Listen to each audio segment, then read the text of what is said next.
Hello.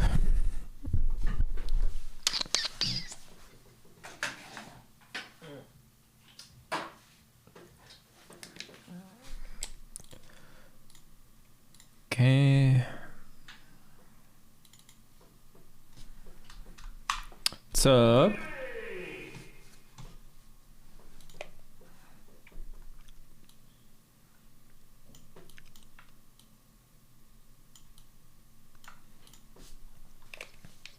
Did I cover too much?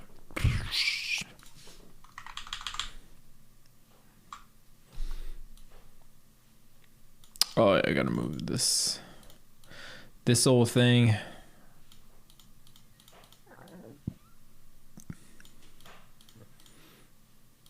Where are my sponsors? Where'd they go?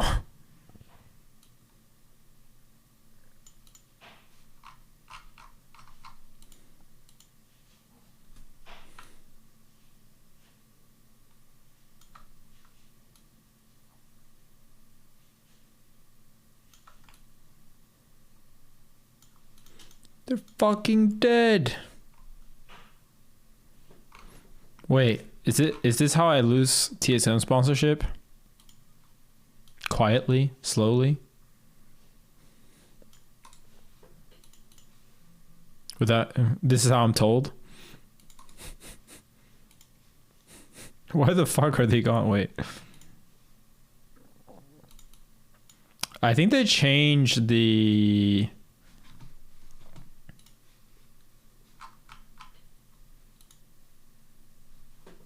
way they do it. That's what it seems.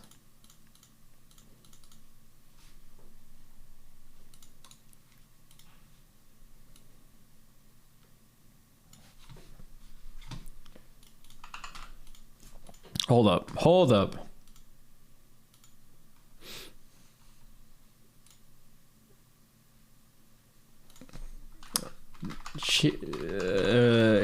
Chill gaming music. No, it's all lo-fi. It's all lo-fi.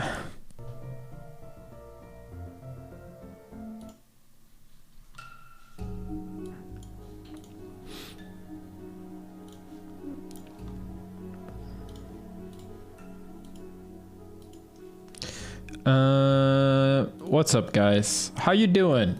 Welcome to the last stream, maybe, ever, of all time in 2021. Probably. There's a chance I'll stream tomorrow. Want to play together? I'm gonna sub-gold it. Because daddy needs a little money to spend on alcohol tomorrow. Which might actually not be a big celebration. It might just be me and Psych.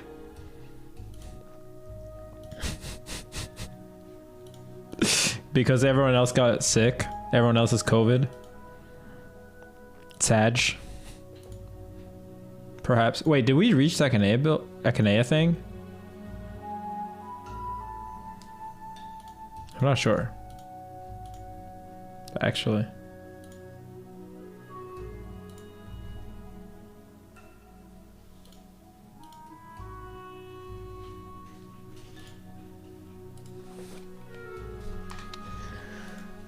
The Lila build? We could also try that, yeah. I don't know how well that works.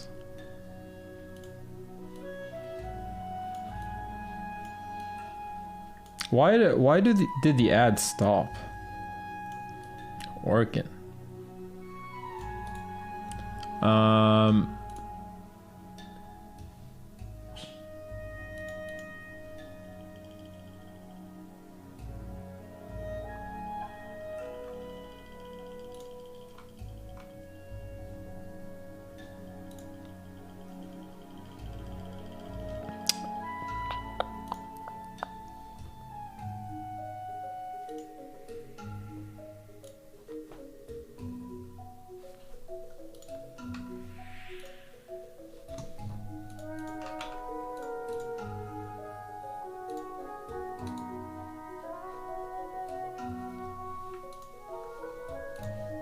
I think they work. I think they work. Oh!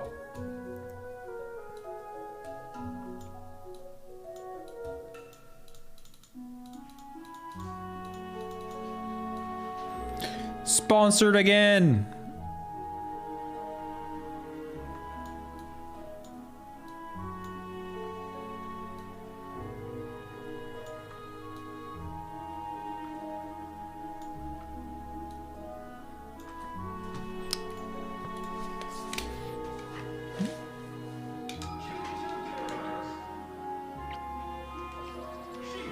Leave a league this Tuesday.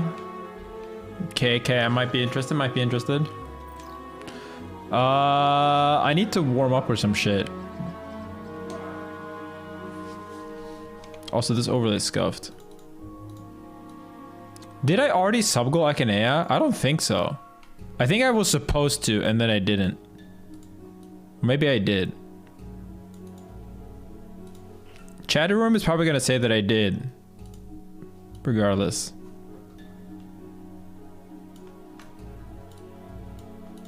We'll do it, but we'll put it at 5 instead of 10.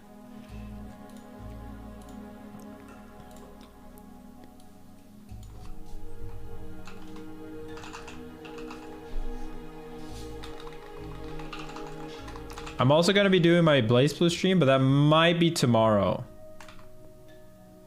Yes, in fact, there's actually a chance that this is not the last stream of all time. Slight incremental possibility.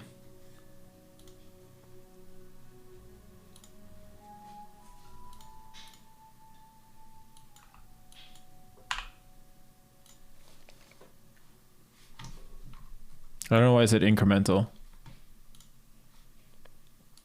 Dude, what's happening in chess and shit? I hear Hikaru has COVID.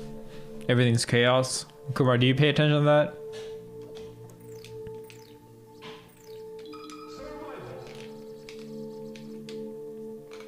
What? No, when I played Roy, I won against good players, not against Psych. It was like the best players in Sweden minus like the top 3 or something. Psych doesn't use, okay, Psych would not be offended by this, and I will not. I will not take you saying damn. If I wanted to offend Psych, I'd bring up something else.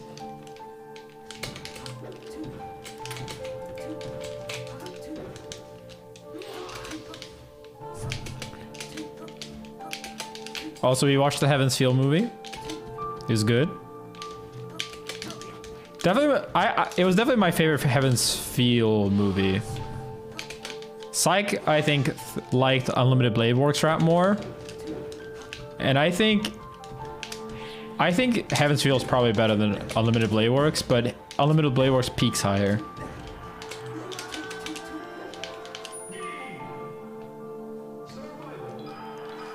He tied for first and did not get to play tiebreakers. How did they decide the tie? How does that even work?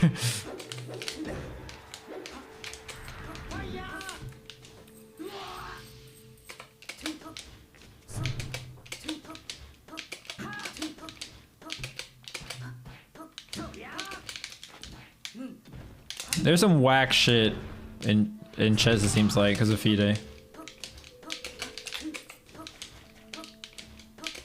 What? What does strength of schedule mean? Who had the harder pool? Or like, what?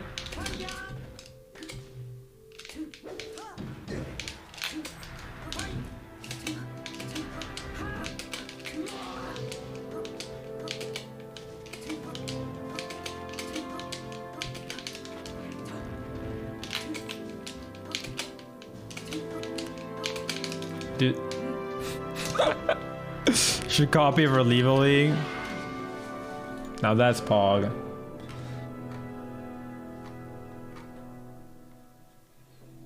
This music is too calm. I can't even relax this because it, like, the BPM is too low.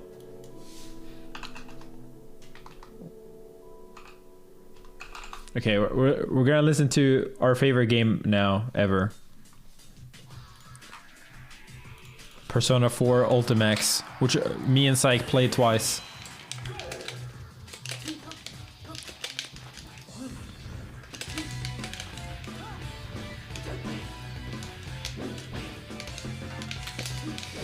How are you doing, chat room? It was Swiss? That's so dumb. The whole thing about chess being for smart people, clearly wrong.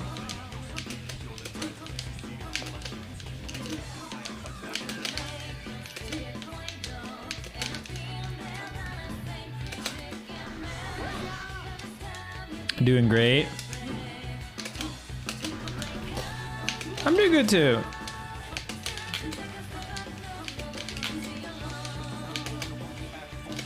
I've been setting up stuff in the background, preparing for traveling. Ordered a bunch of chargers and power banks and shit.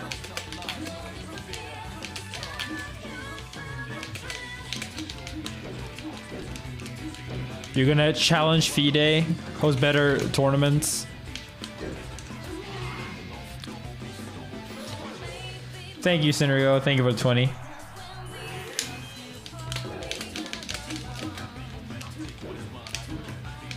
It feels weird that the year's over tomorrow.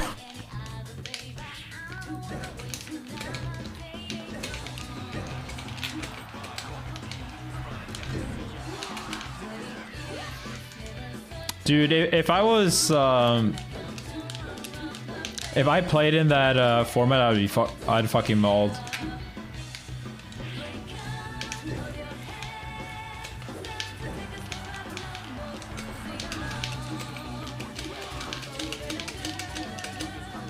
Pseudolog, thanks so much.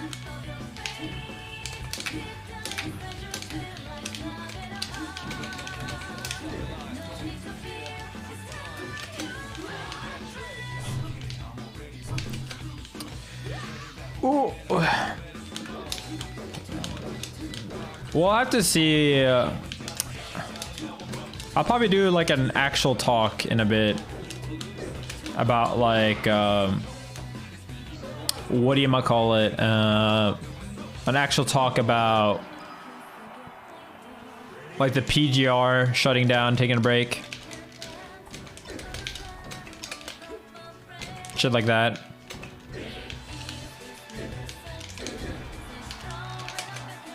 Depends, J-Dog.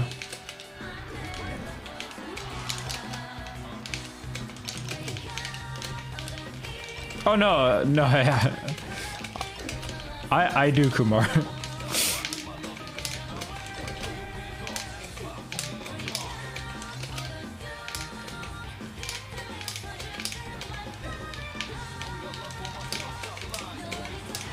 Oh, Mento.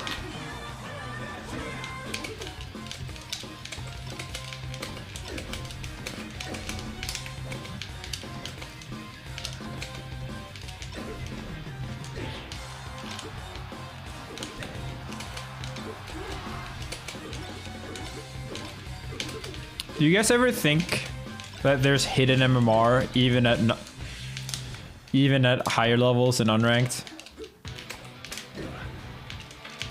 I feel like I run into like the known players too often. Fizzy is hidden testing the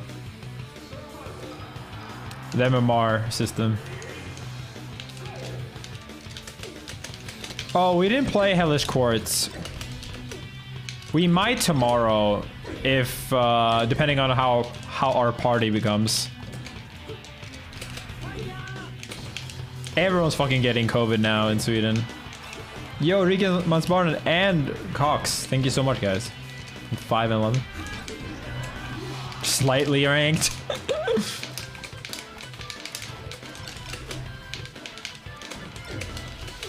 Hope you're all doing well. Merry holidays, as my sleepy tag says. Yeah, it is calculating yellow. I know that. In the early days, he like for fun told me what my yellow was, I think.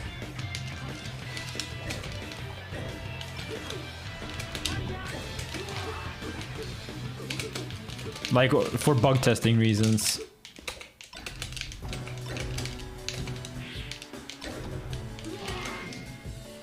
Actual banger.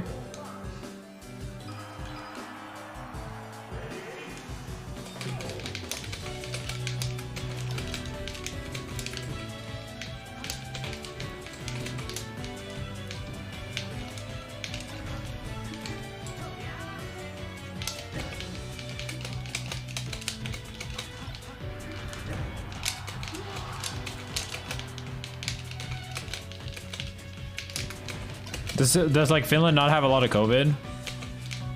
Or are they just better about regulations because Sweden sucks about it? Foxack, thank you so much.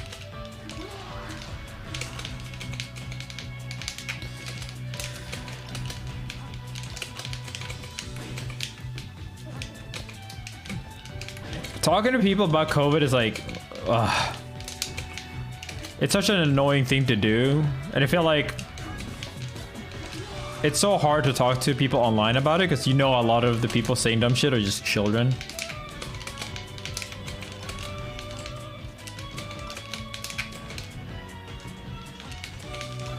I wish I could get my booster. But I'd have to go to America to do that.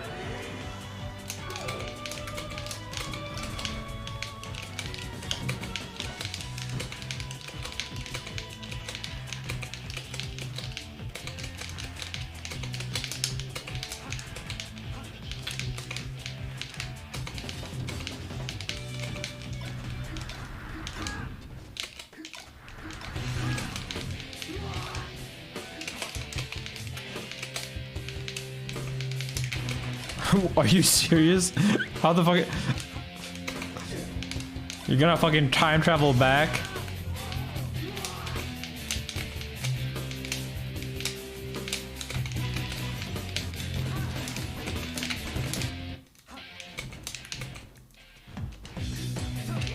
No, you don't have to get your booster in America, but you should.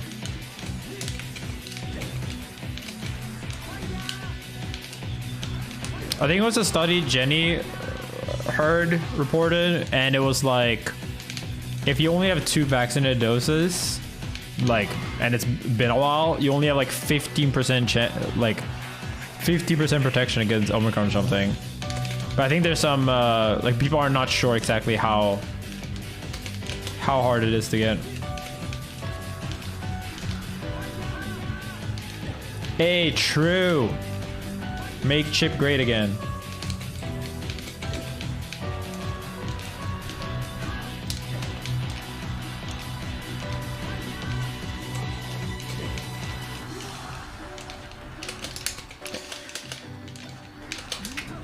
I think it's so insane, like how dumb the discussion in this matching is around COVID and events. You should get it, dumbass. You still can, and you still have to. You're gonna get COVID again. Like, almost certainly, everyone here will get COVID at some point. It's just what version you get, and when you get it, and how well you resist it.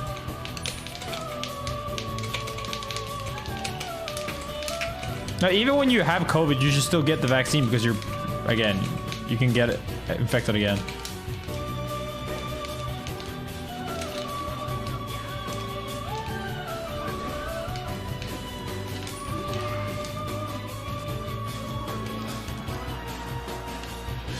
Hey, what's up, Yang?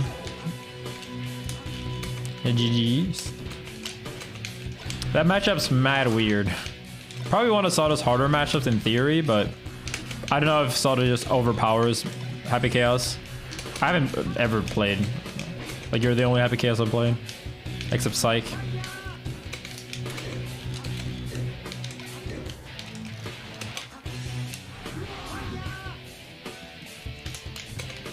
Yeah, if you're vaccinated, luckily Omicron is not too dangerous.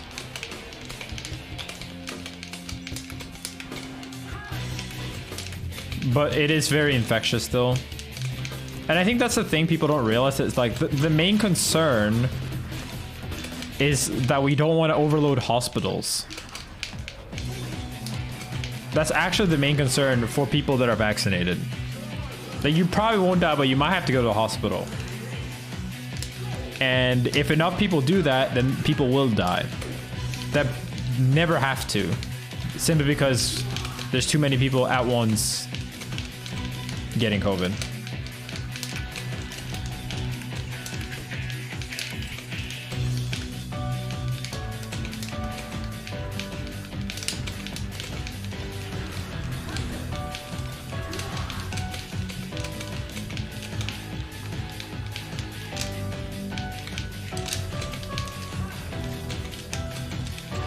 Yeah, I honestly think that in a lot of places, COVID numbers are like insanely high, but because Omicron is both like a lot of people are vaccinated, and because Omicron is both weaker as well, I think because of that, a lot of people don't even report that they have COVID at this point.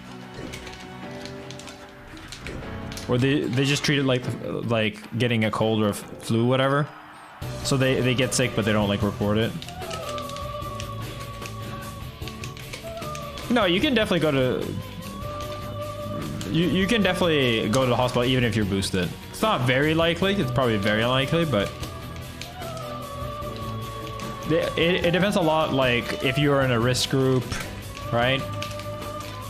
Like, if you're in a risk group, like you're 65, you could definitely go to hospital.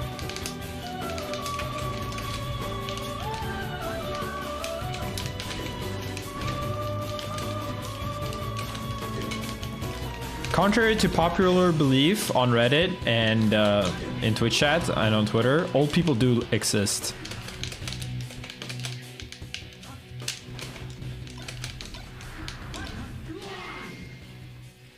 Some old people are really careless. Yeah.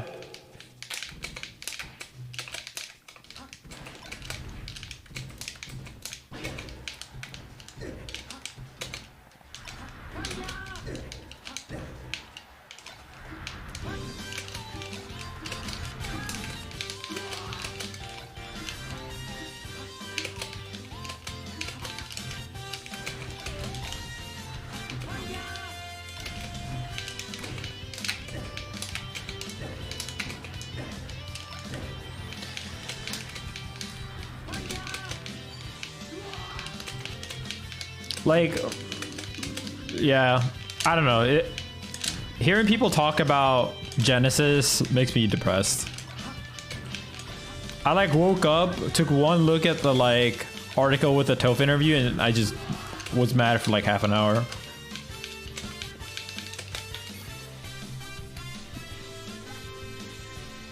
Actual fucking dumbass dummy ignorance. No, Toph didn't really do anything. I think he probably should not have said what he said with this timing. But like, I can't blame him. Trauma Drama, thank you so much. Fitting name. Slippy, thank you so much as well. Okay, what it, like, let me, like, I just saw the headline. And there...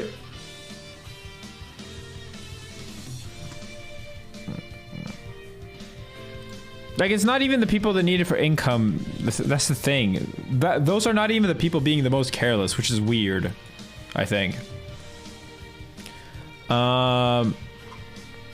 Where's the Toph post? Toph on COVID cases Smash World Tour. Purely anecdotally, everyone who I know who went to Smash World Tour that was boosted did not get COVID. A lot of the people I know who weren't boosted did. dot dot dot. I still have hope that with some degree of due diligence, we can still reasonably have in-person events. I think this quote is fine, but obviously this was taken out of context and people just used it as like, yeah, Genesis needs to happen exactly as it is. Like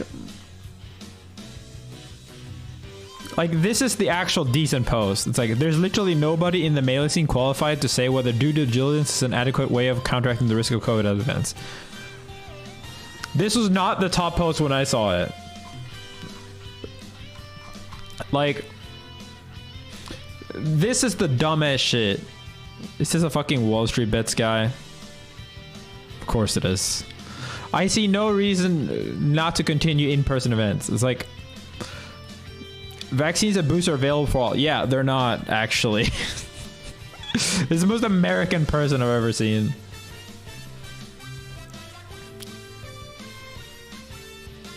Get vaccinated and boosted and protect yourself and move on with your life. It's like... It's just so fucking dumb. Like, COVID will exist forever does not mean give up and do nothing.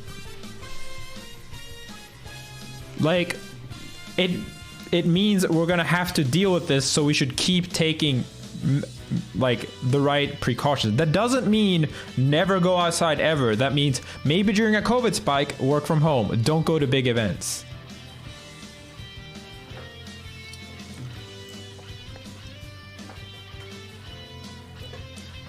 Right? It does not mean fucking give up.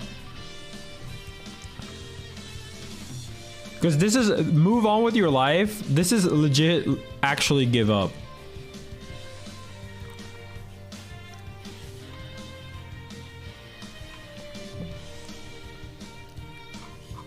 And it like, this is also so dumb. There are so many massive crowd events going on in the US, NBA, NFL, college. Like, just because they happen doesn't mean that they should.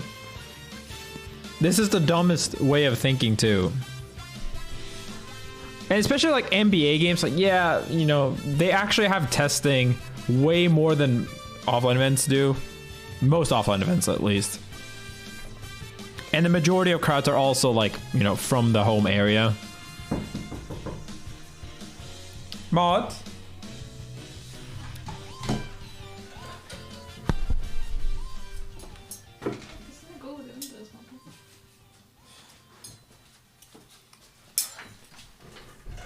I have food. Jenny made okonomiyaki for the first time, which is a Japanese pancake with mayo on it. Let's hope it's good.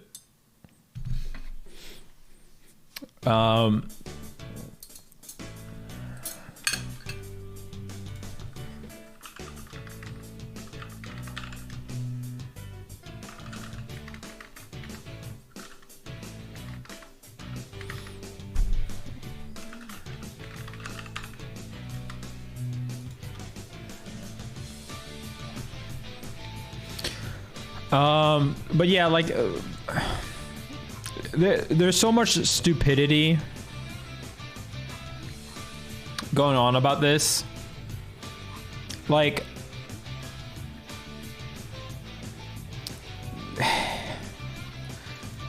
I don't know what the fuck these people are. They're always with the fucking dumbass avatars.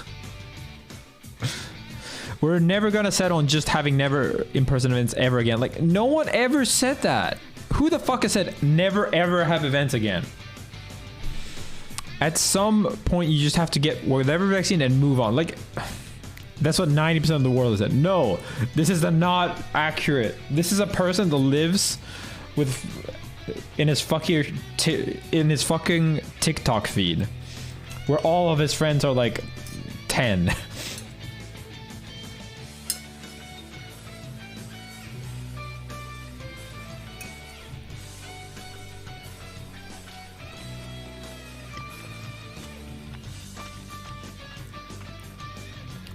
I like it, Jenny. I just started though. What is in it?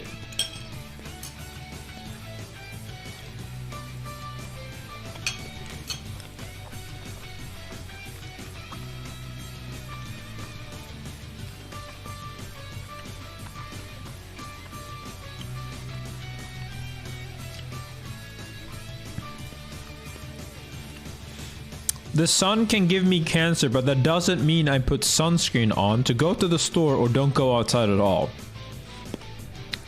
At some point, you just gotta do what you can and move on. Yeah, but you don't fucking go out into the desert without, like, on the hottest day either.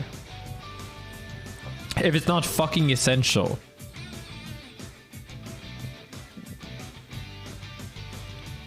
If there's a fucking tornado, then you don't go outside. These people are also people that would never go outside when it's raining.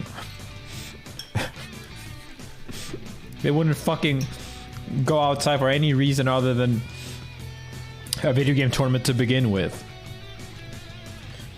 Yeah, the grocery store is not a 6,000 plus man event for a video game either.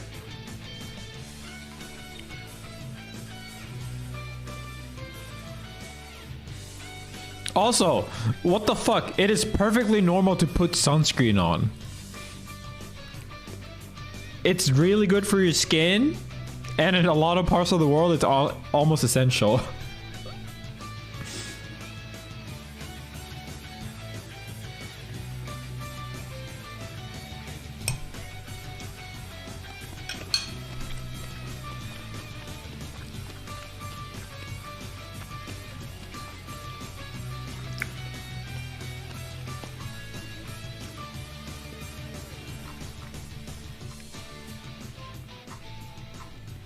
Then there's a lot of even dumber shit, but like,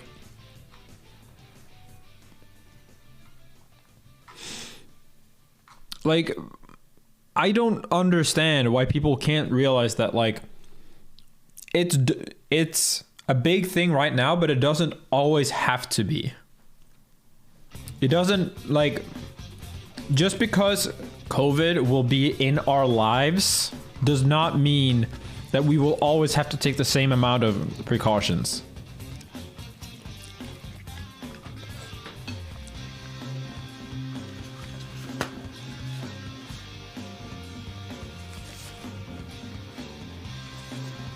It's like legitimately the same as like, oh, well, because there's earthquakes, we should never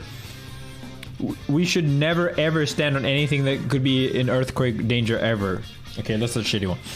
Because there sometimes rains, you either always have to wear, carry an umbrella and wear like rain clothes suited for raining, or you never ever go out at all. And it's like, no, all we can do is we can take, you know, sometimes you bring an umbrella. But the general thing is like, when COVID spikes happen, then you take the precautions. It's dumb as fuck to go into fucking torrential rain during raining season and be like, huh, it rained, huh? Jolly, I didn't bring my umbrella. Because that could be what we're gonna be doing with Genesis. We don't know if cases will like plateau or go down, but yeah, like, you know, taking precautions during a COVID spike is not the same as always taking precautions every single time, every single day of the year.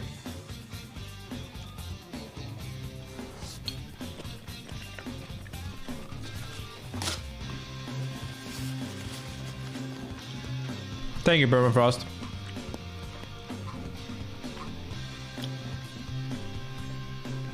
I personally think it's good that they canceled the PGR for now. I think that is very good. So that like people that feel safe, they can do it, but like it shouldn't be required. If that makes sense. If people want to go, they can go, but yeah. What's up? We're talking about the funnest subject of all time.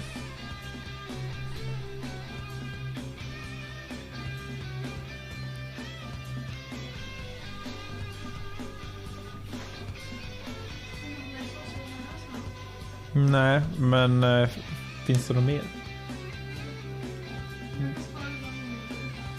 kommer nog behöva typ... Men det är inte så jättemättande så jag kanske måste beställa någonting. Jag är rätt hungrig. Okej. Men till nästa gång så tycker jag tror att jag egentligen skulle kunna göra lite mer liksom batter. Det är ju bara det. Mm. Att den så här... Man kan göra mer saker i också. Mer code i det liksom. Ja, precis. Men... Jag tänkte börja köpa kött och ha i det någonting någon gång. Men ja, nej, men du kanske får beställa i så fall för att det blir bara 2 stycken. Det var jättegod. Bra. Vi har lite sådana grejer som vi vill extra med. I was talking to Jenny about the okonomiyaki.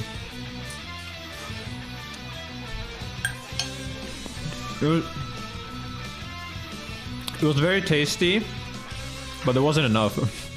Should have gone more.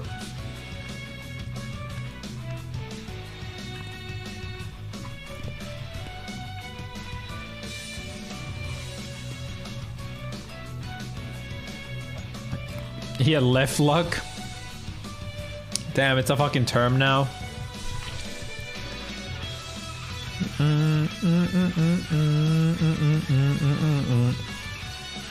Is Plup doing another fucking subathon, by the way? God damn. My man is working hard.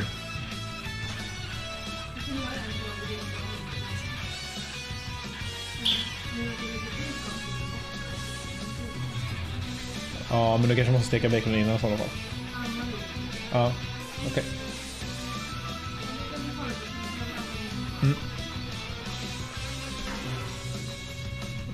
Where is Plup? There. What is he doing? Oh, he's just playing now. Dude, how did Plup go from not streaming at all to doing subathons? Yeah, did he? What is he trying to do? Is he trying to? Did his family member get sick in the American healthcare system? Some shit? Is he saving up to buy like a boat?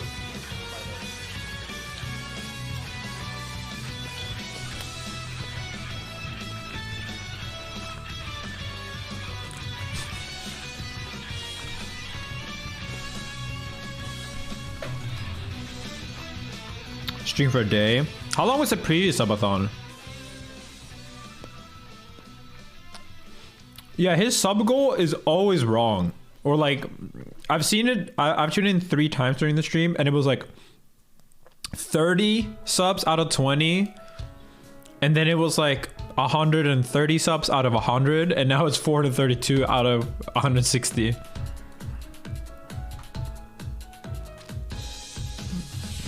So this is the same broadcast. Does he look any different? 25 hours in.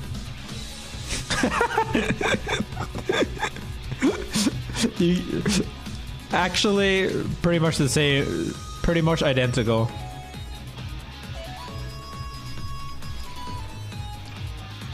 Okay, a little bit more tired. What has he been doing? Has he been playing straight 24 hours of Melee?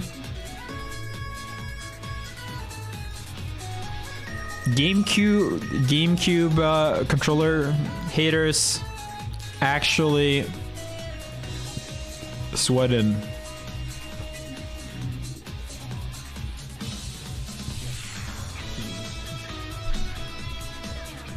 This song is also a banger. He's going for Ryan Kwanzaa. Did he get it? I kind of want to do that too when we play akaneia. I want to play a little bit of regular Melee first, and then we'll do it.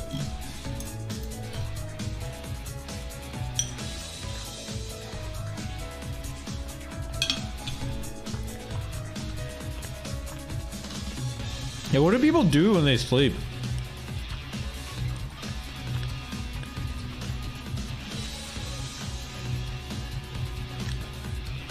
Like, can you set... Am I playing Scrabble? What the fuck is this?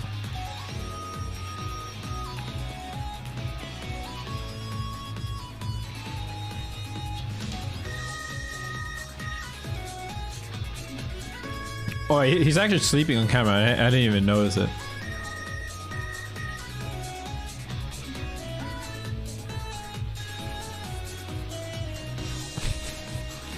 Oh well. Nice to see Plup streaming some more. Oh yeah, bike is coming out this month. Well, next month.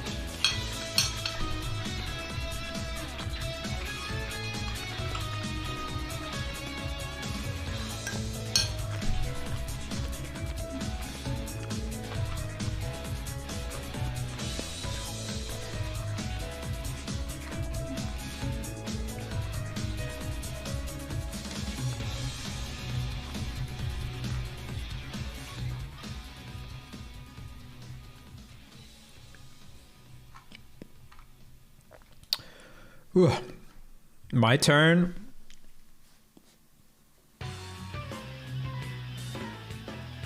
Ugh.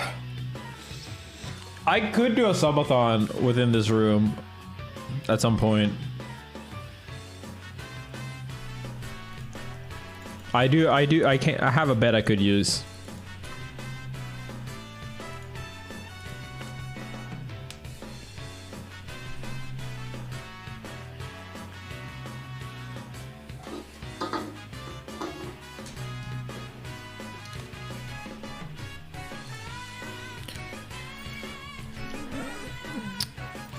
Alright, my side was also fucked up. But at this point, it's part of the charm. Grandpa hours? Oh. I thought you were burning me for not wanting to do a subathon. Hey man, it's okay to not want to do a subathon all the time. Ba-dum, ba-dum. Fucking... Okay, this whole theory about there being MMR is over. MMR doesn't exist.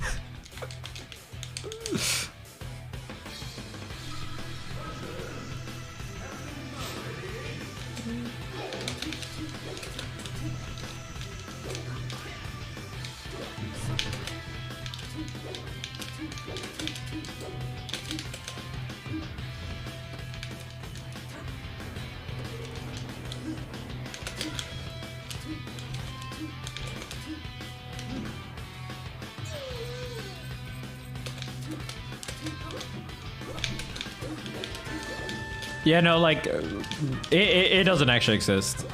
The only MMR that matters is, like, if you're in the bottom whatever percent.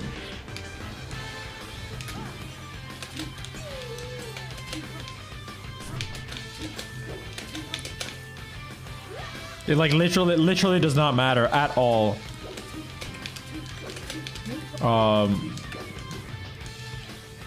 As far as I know, right? I think it's only when you're like bottom whatever percent.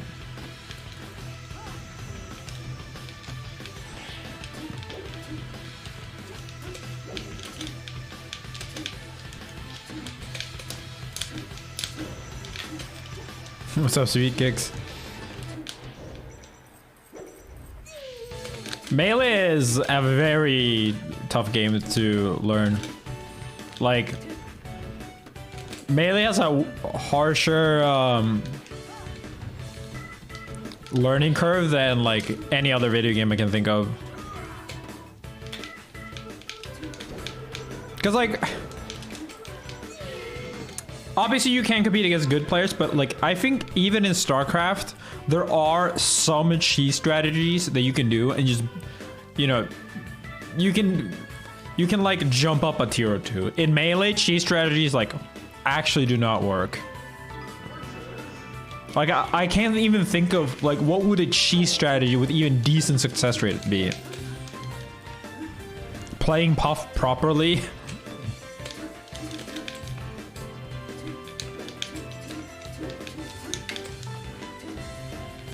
I don't know, maybe I'm ignorant about like how good cheese strategy, like simple strategies in StarCraft are, but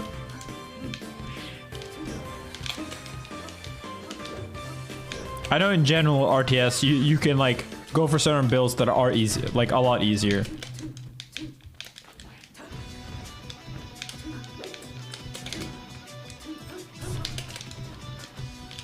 But in Melee, like you just can't.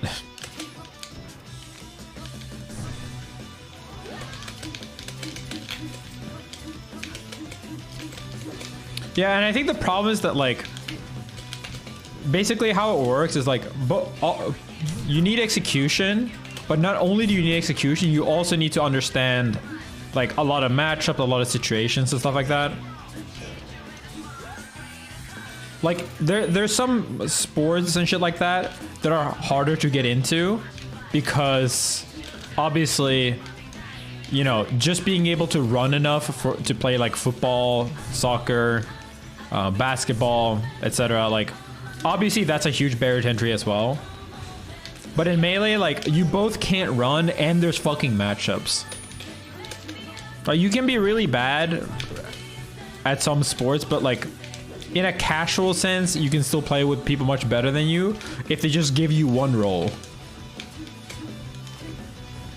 Obviously, like you wouldn't play in an actual match, but you can just specialize super hard and like kind of do that.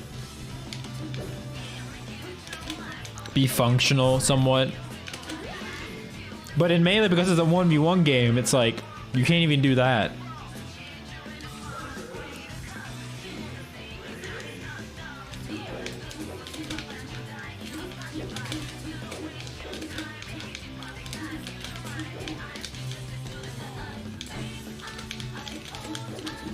And so I think Melee is hard because like you have to have like a pretty large skill set, especially if you don't play like Puffer ICs or Peach.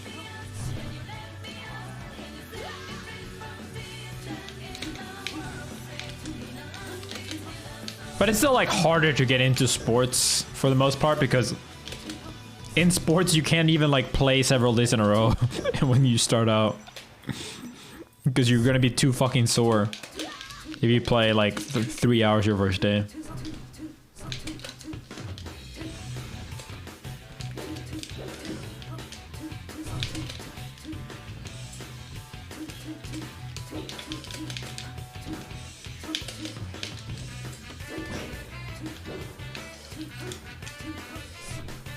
What's the highest barrier to entry sport you can think of, chat room?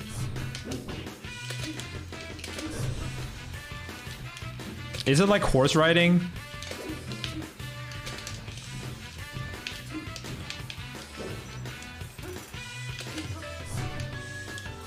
Tennis? No.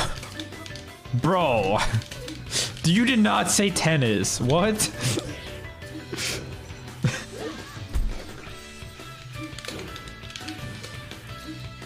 Yeah, Formula. It's probably Formula 1 actually. Actually, definitely. If you only count like the higher, you can practice with go-kart though. I think horse riding and like Formula 1, depending on what you're talking about, because to compete in horse riding, it's also expensive. But just to like ride a horse like a bunch of times, it's not that bad. Extreme sports and motorsports are it.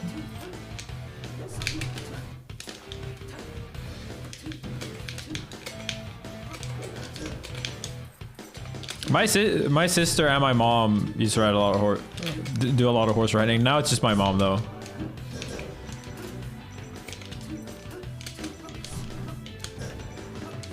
She's hardcore, my mom. She keeps breaking shit, falling off horses. And just does it again. Yeah, people said a lot of weird sports like basketball and tennis, which just makes me think that a lot of you guys haven't been outside and like actually try to do sports.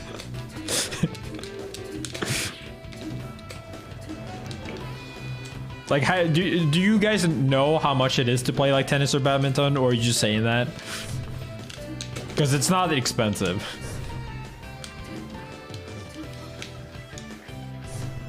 Golf isn't cheap, but it is not as expensive as you think it is.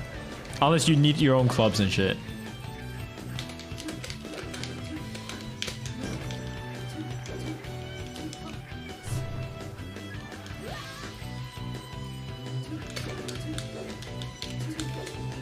I'm the pinnacle of someone who does sports XD. I literally have played both tennis and basketball. For this actual thing, I'm a pretty good person to talk to. A about those two sports.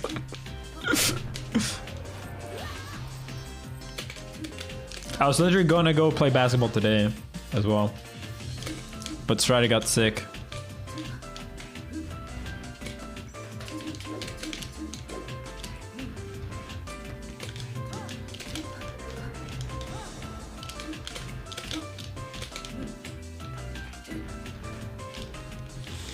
Think you can shoot the kid? I am.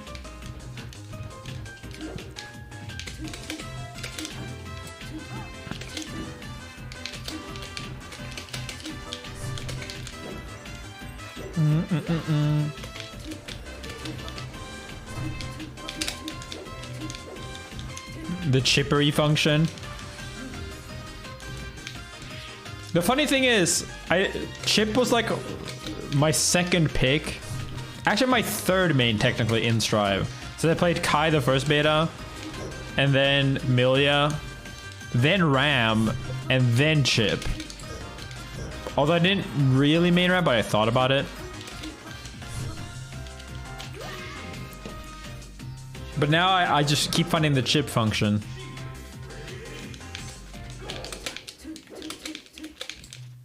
I was thinking about cost to enter the sport, like start playing it regularly. Sports in general are pretty expensive, but yeah, top level is hard because we don't know. Like if you're talking top level, the most expensive sport by far is Formula 1. Because literally like half the seats are money seats, where like they're not even good. I mean, they're good, but they're mostly there for the money.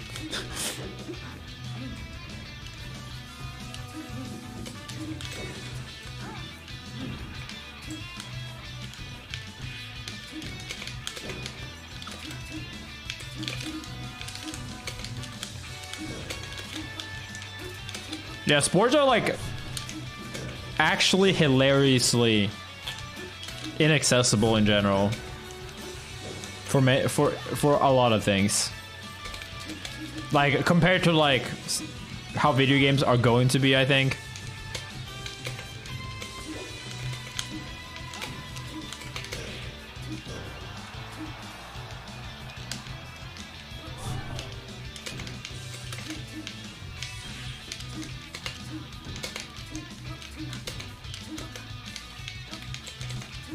I think football or soccer being accessible really depends on the spot.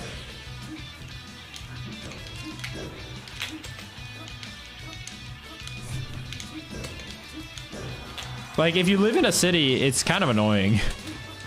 Like kind of hard to actually play.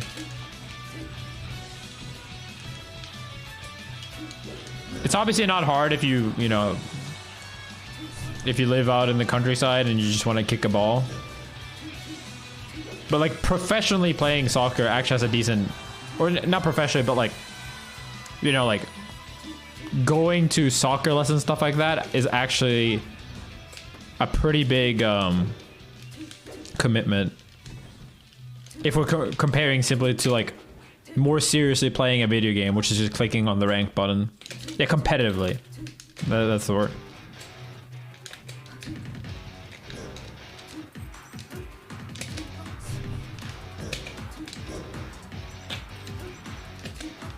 I do think that at some point there's probably going to be a game that's bigger than the biggest sport. At some point. Like 200 years into the future. Where like everyone on almost everyone on Earth has like a phone or the equivalent.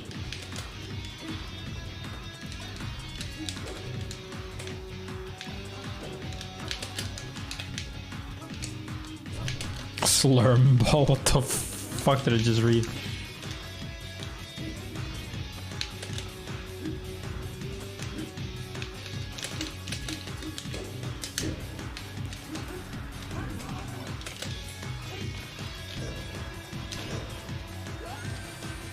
PGR is cancelled for a while. Not the entire year, but all of January so far. I play Sheik for Marth.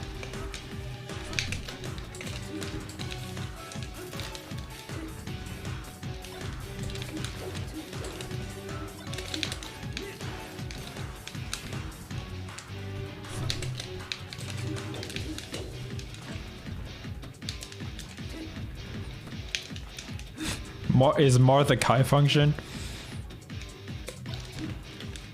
I guess he is.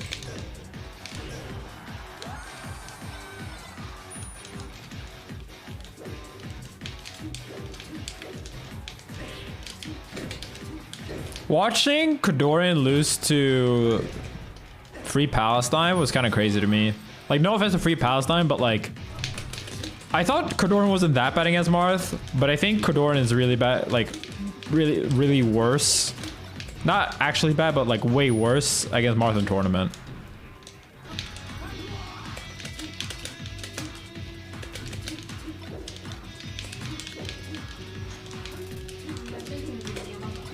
Nah.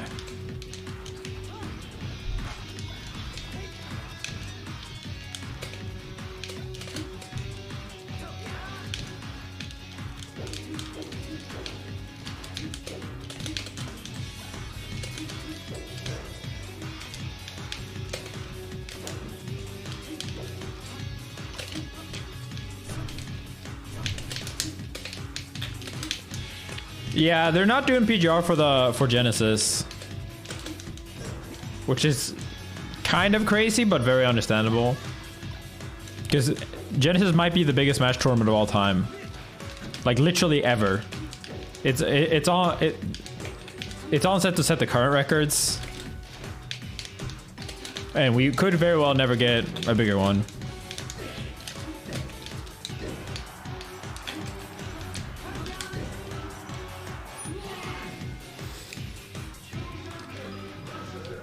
Because I honestly think the Ultimate scene might die off a bit. Like, I still think it will be around, but I do think more casual people will probably swap games at some point.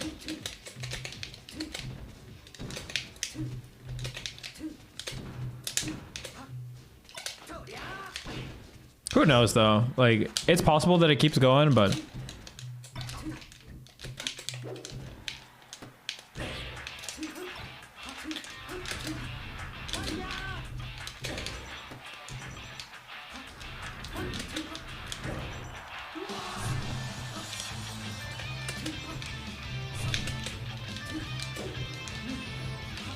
Pre-GR is a really silly pun.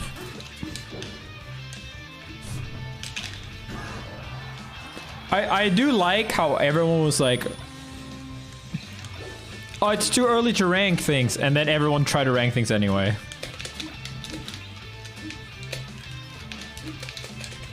This might be a hot take. This might be the European in me. But if a European won Smash World Tour or Summit, people would just say, we don't know enough. We don't have enough information. It's just one tournament.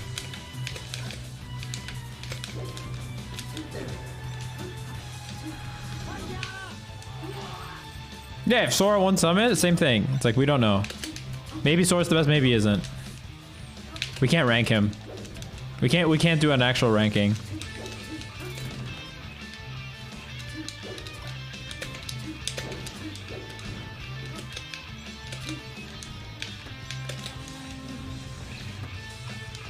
Yeah, I mean, people are doing their personal list. My point is that, like, how the fuck do you rank people? It's hard as shit when there's this little info.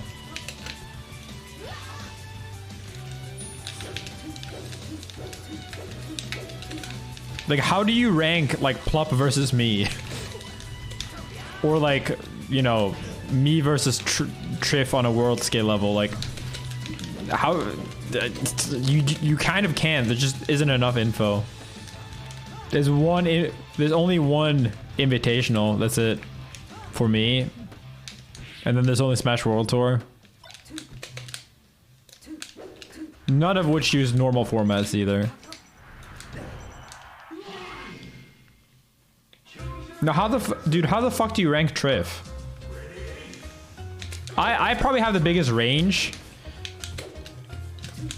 Because there is a world where my performance at Summit was a bad performance and I'm actually the best player in the world.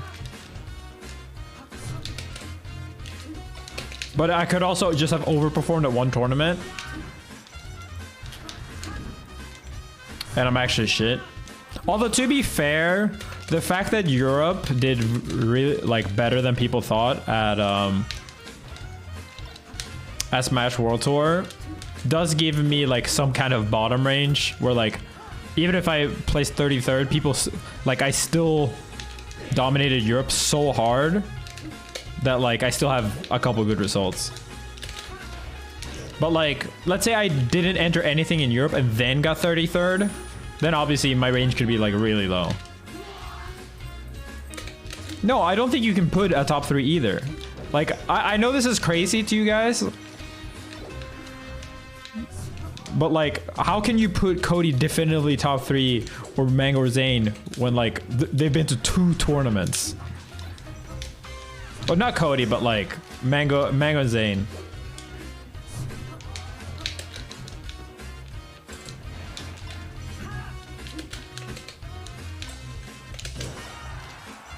Two tournaments.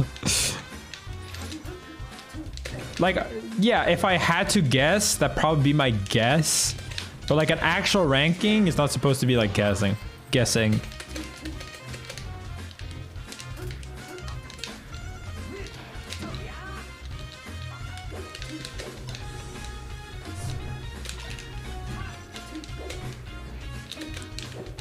Like, I honestly have no idea how good I am, but like my point is more that like you can't really assume because from one tournament to another, it can be such a huge variance. Like Cody, for example, he won fucking every set at Summit, right? He didn't lose a single set. But the last double elim tournament he entered, he underperformed, and he also kind of got washed by Zane at Smash World Tour. If you take one of the performances alone, he looks either bad or like a god. Right? And that's what you gotta realize with people like me and Triff too. Or Amsa if he only went to one tournament, where like, you can't judge people from one tournament and then try to accurately place them.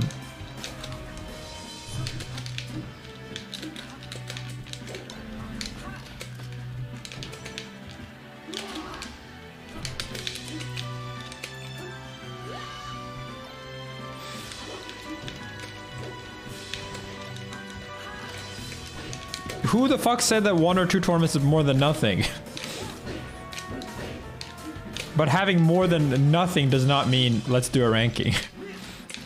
We rank everyone by placements, like not even tier, but like we need to have X person at 4 and Y person at 5 and Z person at 6, like.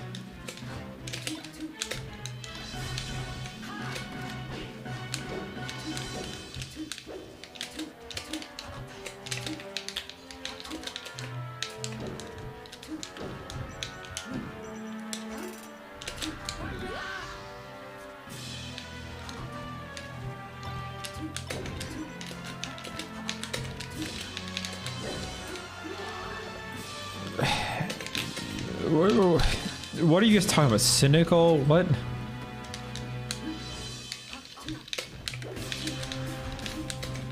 Probability and practicality, not theoretics. What? What the fuck are you guys saying?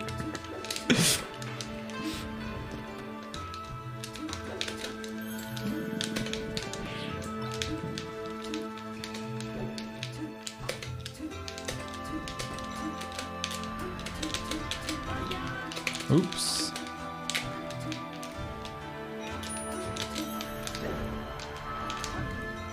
People that have never entered a tournament talking about how theoretics.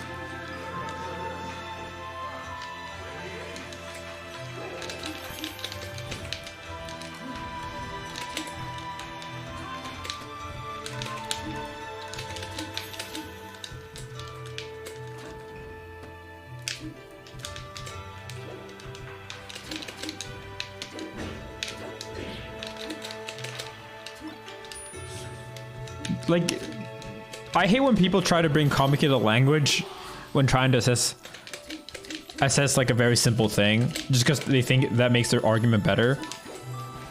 Like, you can say probability, theoretics, probability, like, we can guess with a way lower certainty right now than normal about what the rankings are. That's all you really have to understand. You can make guesses, but the actual probability of that guess being accurate or fair at this point, because ranking people that only enter 1 or 2 tournaments is not fair to anyone. Like, I don't think it's good to rank people that only enter 2 tournaments. And I don't think it's like fair to people that don't get to enter if someone just enters 1 tournament.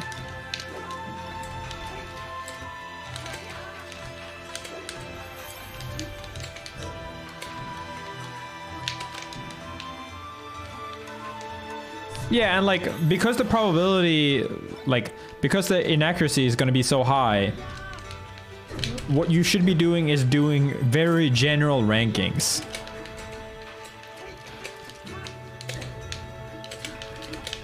Like, you know, these players are top tier. These players were the best within the region. Stuff like that. But like a normal ranking where it's 1 to X and each one is numbered is like hilariously dumb, in my opinion.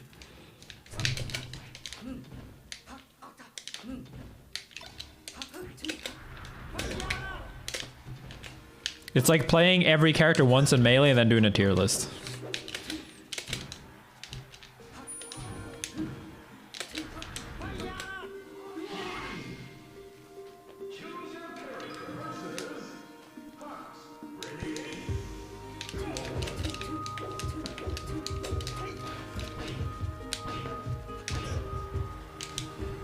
No, there was not only 1 or 2 tournaments per year in 2013.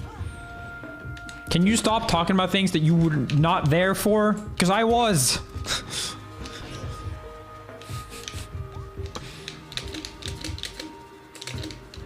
I was there pre-2013.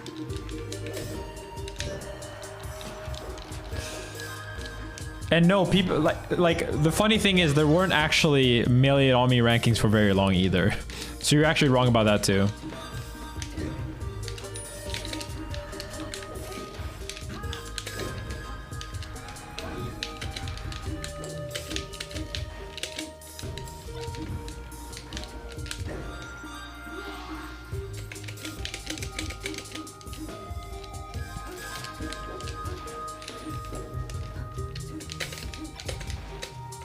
Like,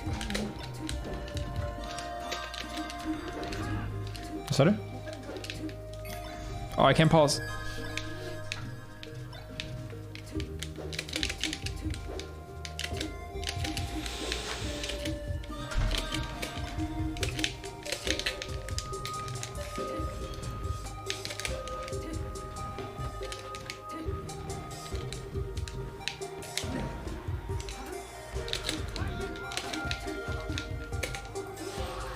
Have you played more Persona, Psych?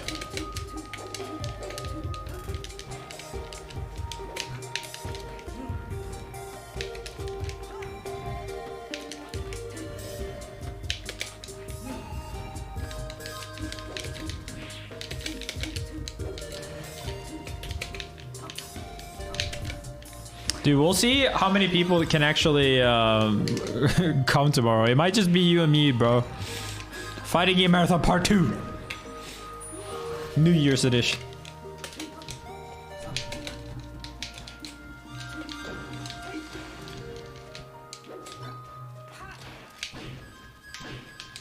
Not everyone likes the Fighting Game Marathon, but I think the people that do think it's goated.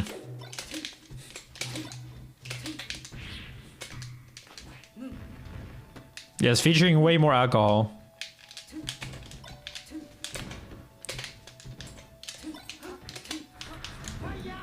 We're starting the stream off playing Tekken 7 and drinking shots every time someone does a suboptimal punish. If you punish a -12 frame move with -10 with a jab, You get a drink.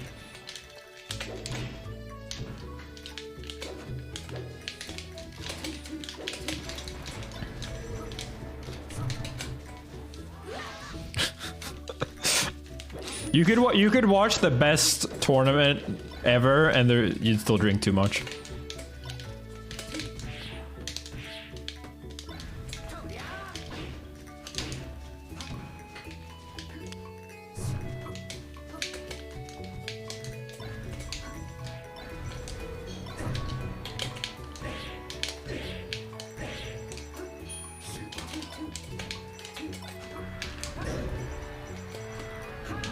Oh wow, I looked at chat.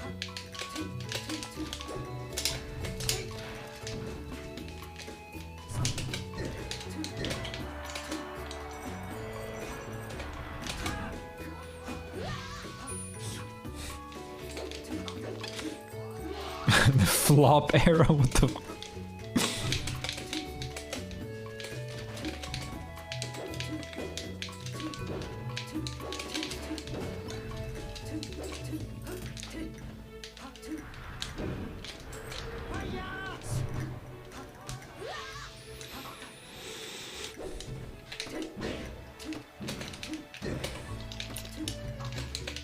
Playing a lot of, there are so many good fighting games. I will say though, that a lot of them also made me appreciate Strive more.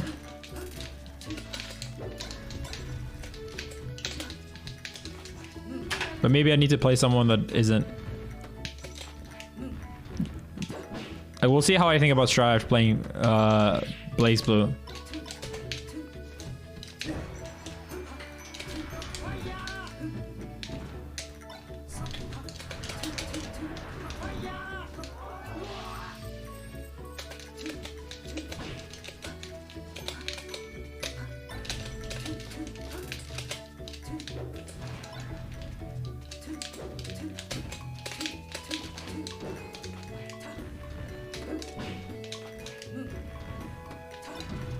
Whoa.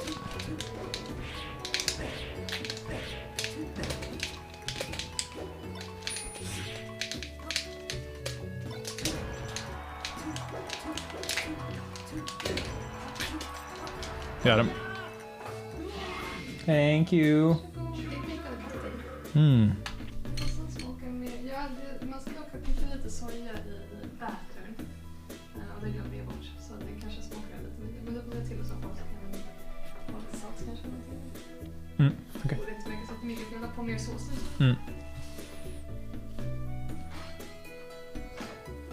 Alright, I gotta eat some more. Got some more okonomiyaki. I don't think Strive is that dumbed down, honestly.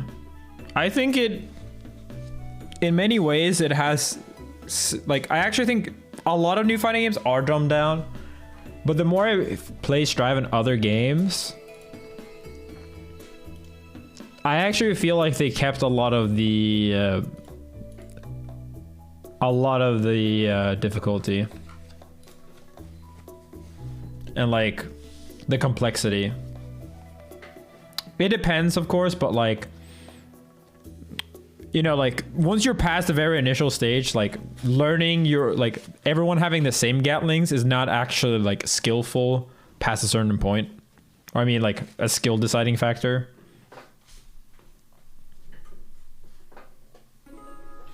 I think, so the thing that makes Strive's combo difficulty hard is that like compared to most fighting games, you can't have everything usually.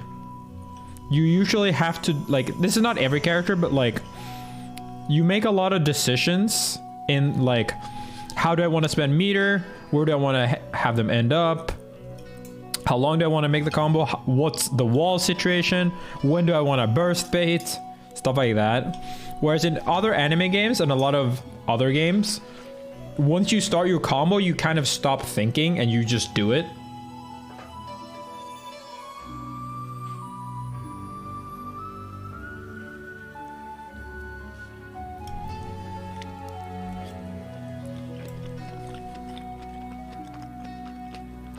Oki setups are too airtight in Strive.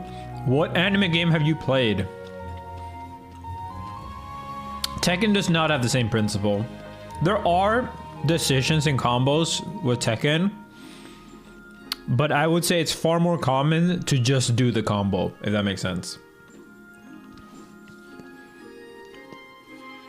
Like, you see the same combo repeated more often, I would say, in Tekken for most characters than in Strive. But that's natural because you have more combo freedom and because there's meter, there's more stuff like that, right?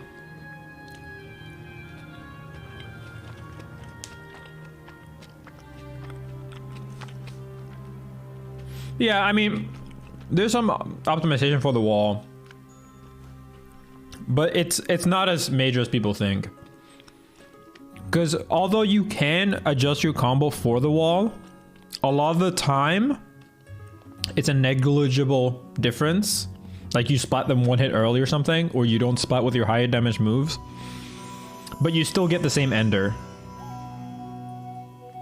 Some characters have more options and like, okay, I wall splat them. How do I want to continue this? How do I want to set up my Oki?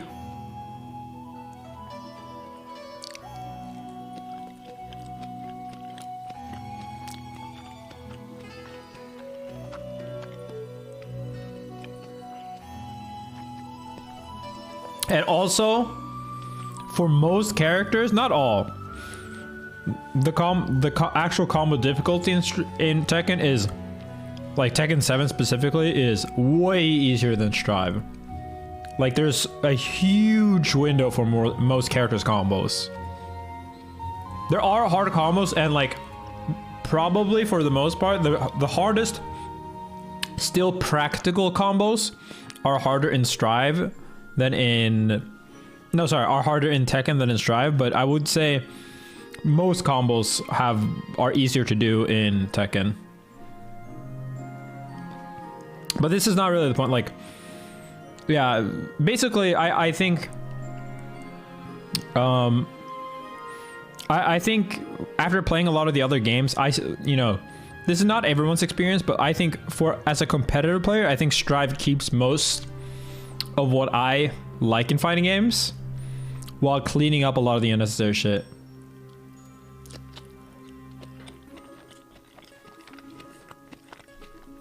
Yes, exactly. Compared to like even how Persona 5, or I mean Persona 4 Arena did, or how Dragon Ball made itself approachable, or how Tekken 7 did it, which is like the way it made Tekken 7 approachable was like, oh, let's fucking just increase the damage on everything and then give everyone rage and then make movement worse.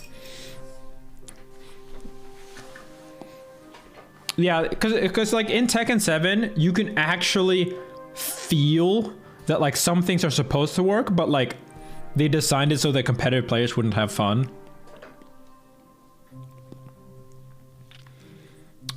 But I think that in Strive, the game is volatile, sure, but they also make it so that like there's not that much bullshit. There's not crazy comic mechanics, and things work like they're supposed to. Yeah, exactly.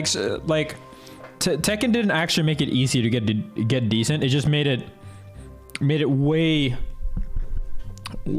harder for like people to be consistent. But the engine, like fighting games are still so skillful that like a good player will beat a bad player every time. But they made it so that good players sometimes lose to mid players, which is like not the issue. Once you're a mid player, you're already hooked. You're already like so deep if you've actually like true mid level, not like I can do one combo.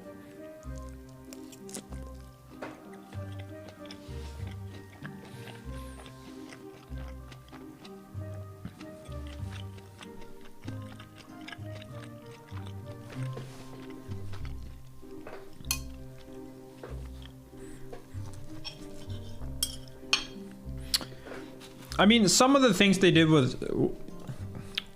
What did they do to make Strive easier?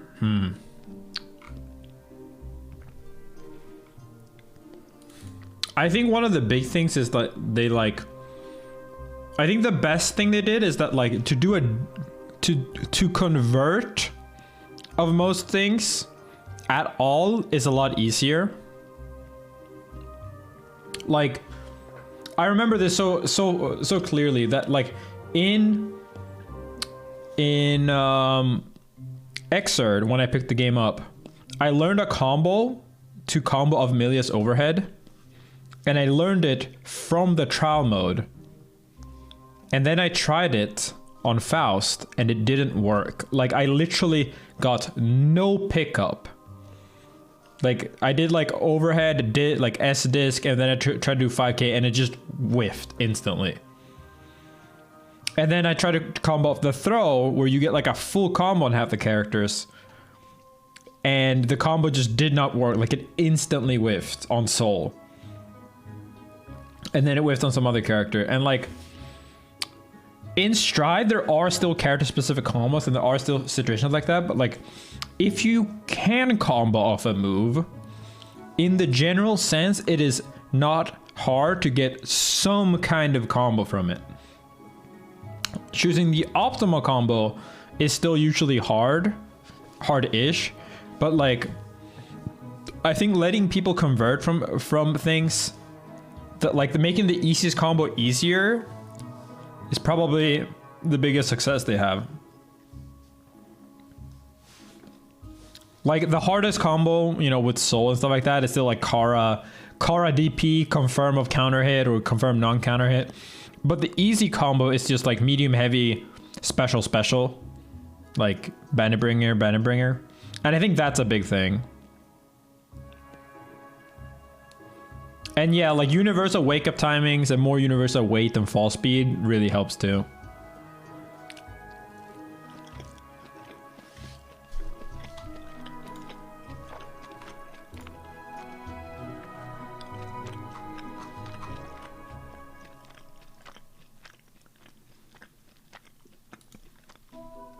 I still hope they add more features though and more depth, but I think a lot of games are not super complicated in their first version.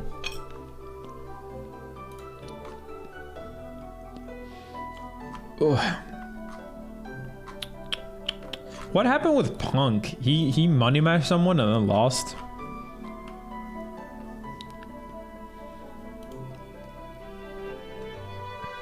Yeah, I hope they reduce the damage too.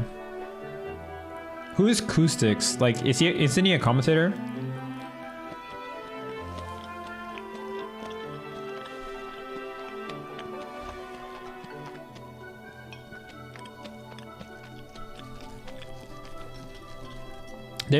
Has Punk played for 5 months?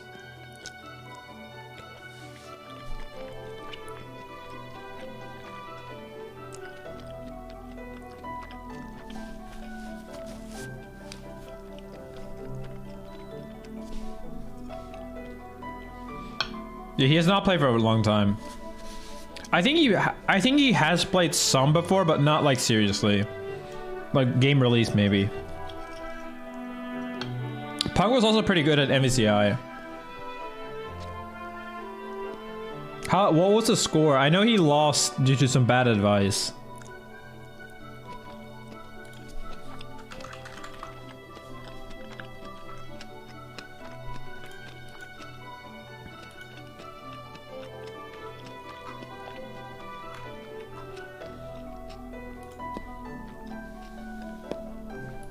Seven and 5, okay.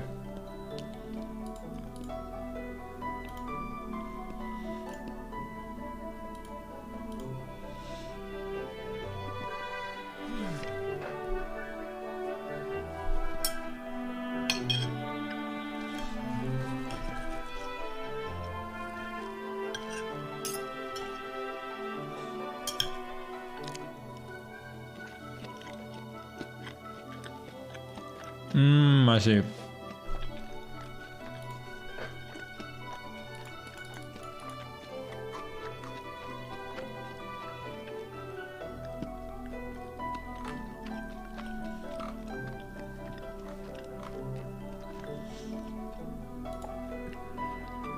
I'm eating okonomiyaki.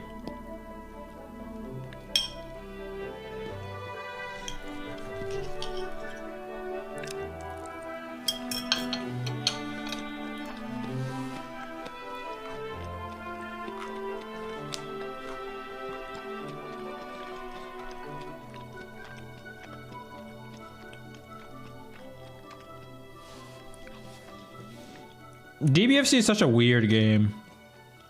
It's like kind of not a fighting game.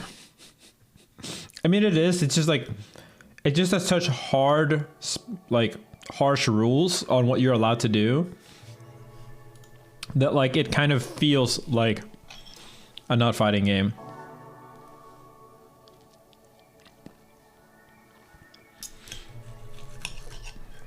But it's still hard and skillful. It's just hard and skillful in very different ways.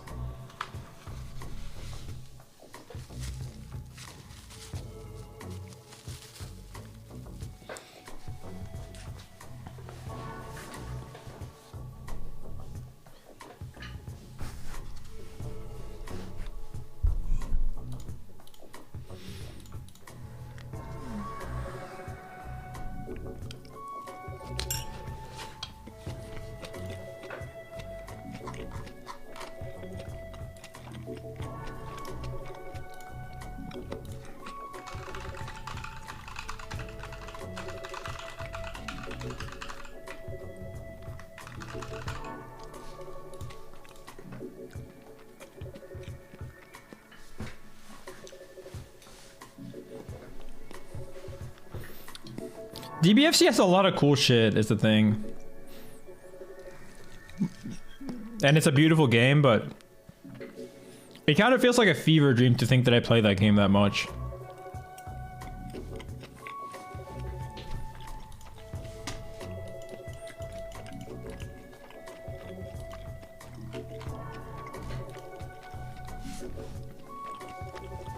Stry made you appreciate DBFC more? I think for me it was the opposite. I think when I played Strive, I like woke up. It was like waking up from a weird dream and like, wait, wait, what?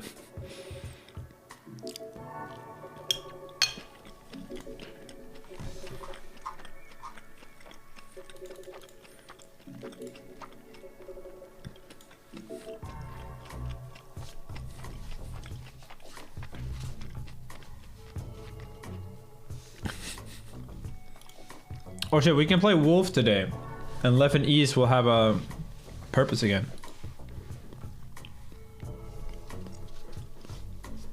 No, I played, I actually bought my stick to play SF4. But like I never played it that seriously. I played a little bit online. I played SFX Tekken. I was probably the second best player very early on in that game. But admittedly, it was just because I was good at picking up games. I didn't actually know fighting game fundamentals. Like, I just like, early SFX Tekken was like, I just picked like Zangief and Jiri and did like combos and like abused the system mechanics that people complain about early. But I was like a complete fraud, like adaptation wise and shit like that. Like I didn't know, you know, like fuzzy mash. I didn't know most things. But like I didn't actually go to tournaments. I was just like playing the online a bunch. And then I played Marvel 3 but when like after playing Marvel 3, I also started playing more of the other fighting games. Because I lived with Boblin, AB7, who played a bunch of other fighting games. So I like played a lot of old fighting games when I lived with him. And I like played more SF4 now that I actually kind of knew it. I got Capcom points actually at one point. Because I entered SF4 as like a side event in a Norwegian tournament. I played KOF 13. KOF 13 taught me a lot too. That's probably my favorite non-anime fighting game. And then I played SF5 initially, and then I played Dragon Ball. Might be some other game. I did play Blaze Blue once, but I never owned Blaze Blue.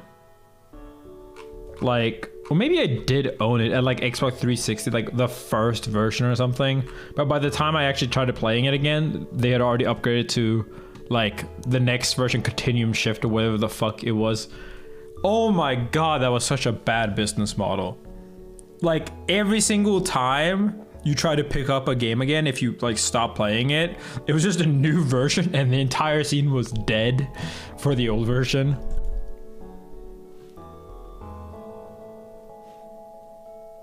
Yeah, I like tried a bunch of the games, and I guess that was just because like I lived with someone who like, you know, now people are like, oh fuck the newest generation, but like, you know, when I played fighting games, people were already like, fuck SF4, fuck Marvel 3, the old games are the good ones.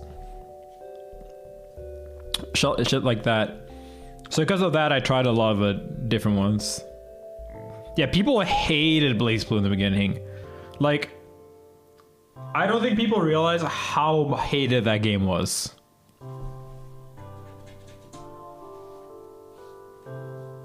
It's like literally baby blue, like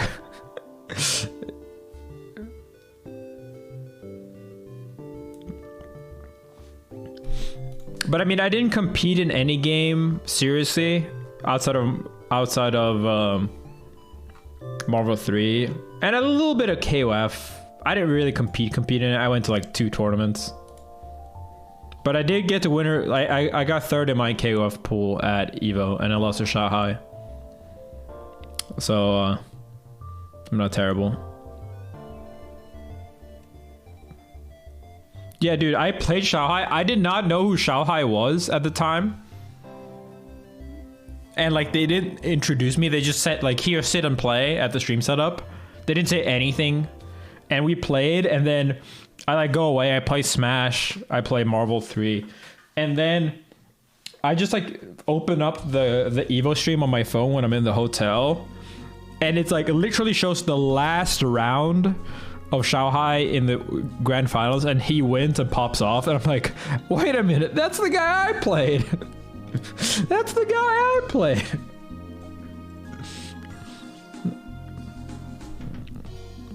Up until that point, I thought, like, man, I didn't perform that well. I got kind of washed.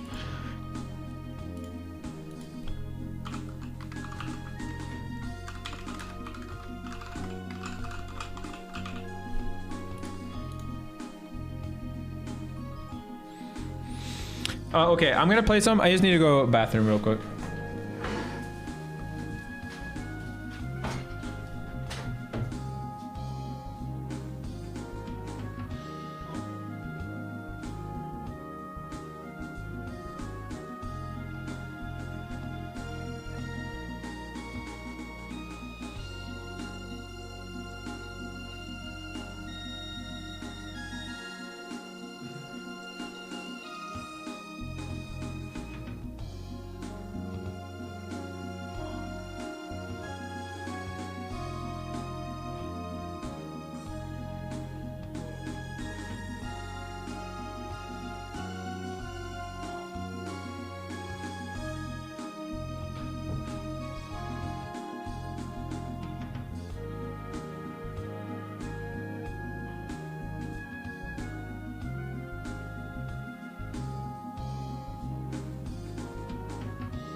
Oh, okay.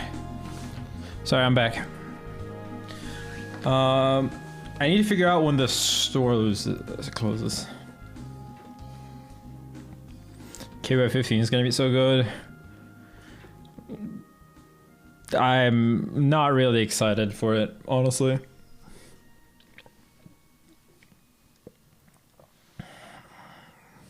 I don't know. I just feel like it's just a shitty one.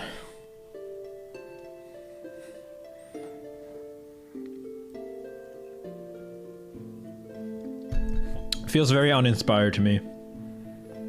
Even outside of the graphics,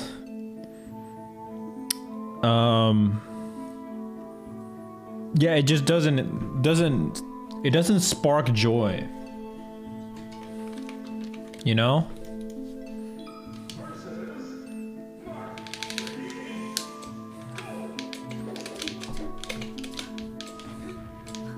At the end of the day,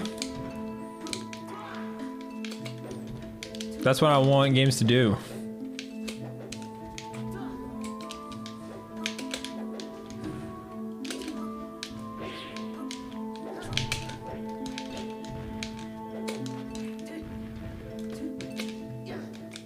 Like, to me, the new KOF just seems like a game that's made because 14 was bad. And like the entirety of its existence says like it's KOF.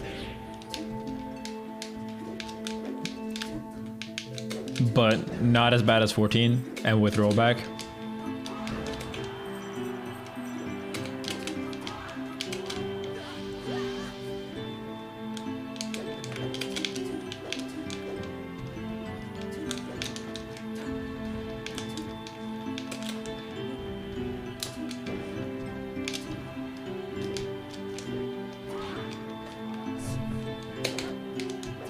Oh, I'm getting swashed.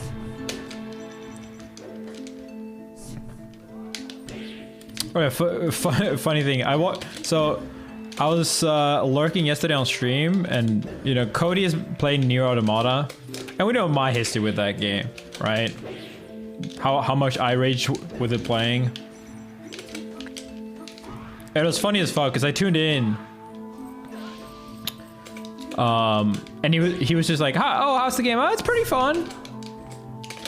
And then, you know, it has some issues, but it's pretty good. And he was like done with the UFO beating Adam and Eve for the first time, I think. And he just started like the speedrun challenge, where like you have to run to a certain point,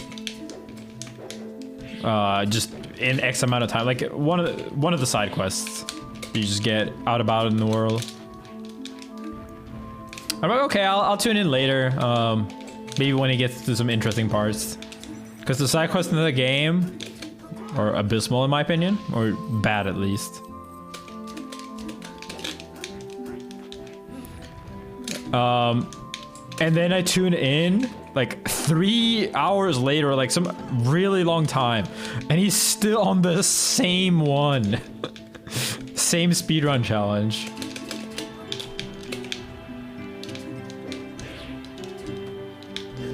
And he just could not complete it. I don't know, I think he can't complete it without getting like upgrades. We're doing some advanced tech.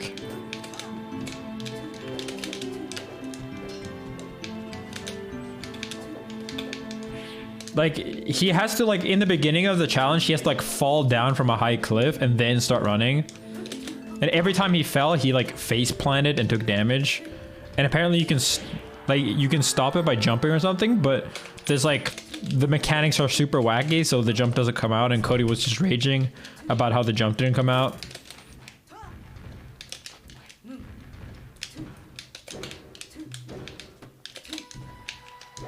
Yeah, you can self-destruct cancel it apparently, but he didn't know that. And like it's like a super easy one to complete if you just have more of the like chips.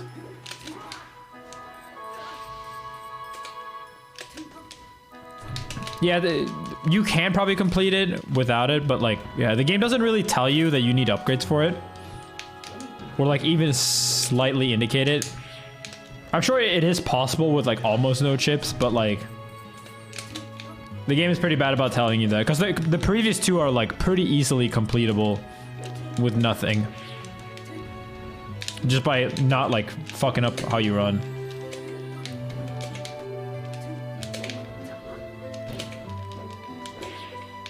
The secret to skip to the end of the first level? You mean like the tutorial area?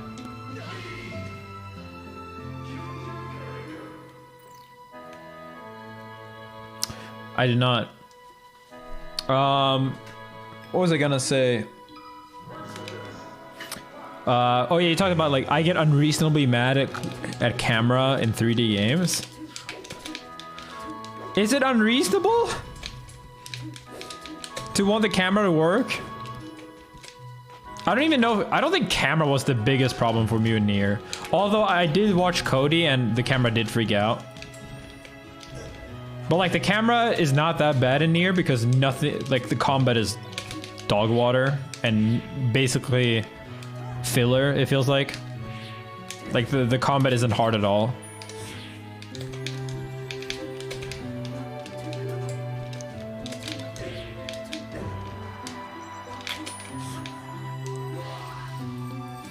Oh yeah, Eddie, that's right.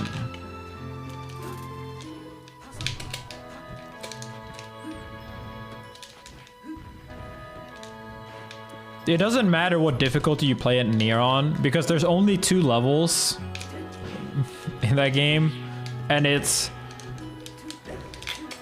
everything's super fucking free if you've ever played a 3D action fighter before, and you can just potion up whenever you take damage, or you get one-shotted and it's like you have to actually cheese the game with like, you don't have to, but like the only reasonable way to beat it is by like farming upgrades and like making broken combos, which you can very easily do, and then everything becomes trivial again.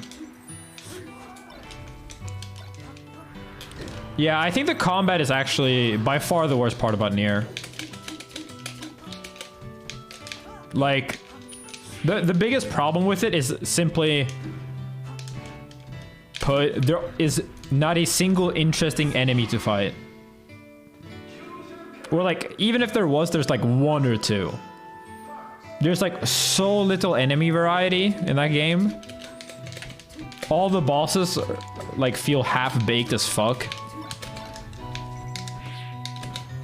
Like you don't actually have to learn how to fight any of their moves. You just kind of dodge them once and then they go into the next phase by the time they're done. Or you don't even dodge them, you just get hit and then take a potion.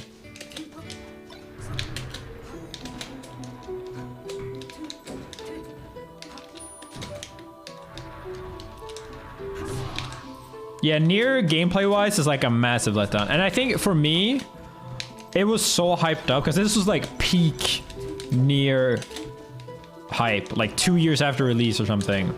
Everyone compared it to Breath of the Wild and Persona 5 because they were released in the same year, near the same time. And I love a lot of Platinum games, like, you know, Bayo. I obviously love Devil May Cry, you know, all that shit, like spectacle fighter game. So I'm like, let's fucking go, baby. A story game, a weeb story game, and this was probably almost my peak of weebness too. Not, okay, it's not my peak, but like I was into anime more than I am now, I would say, probably. Like, this sounds fucking great. And then the game is just dog shit for the first 20 hours. At least, like, combat-wise, it stays dog shit, but like, the story fucks around on you until 20 hours in. Like, there is story, but like, it's like 5 hours of story in 20 hours. I mean, I fucking forget what all the Platinum games are. Like, Metal Gear Rising, I have played, but I have not finished, so I didn't want to mention that. Wonderful 101, I played a little bit about. And then there's like the Avatar and then the fucking Transformers games and shit.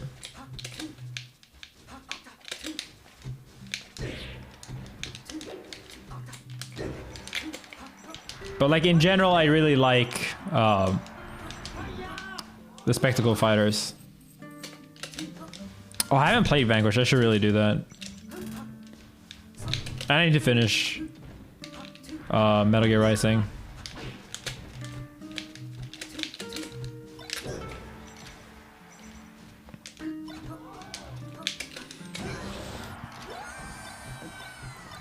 Oh, and DMC5, yes.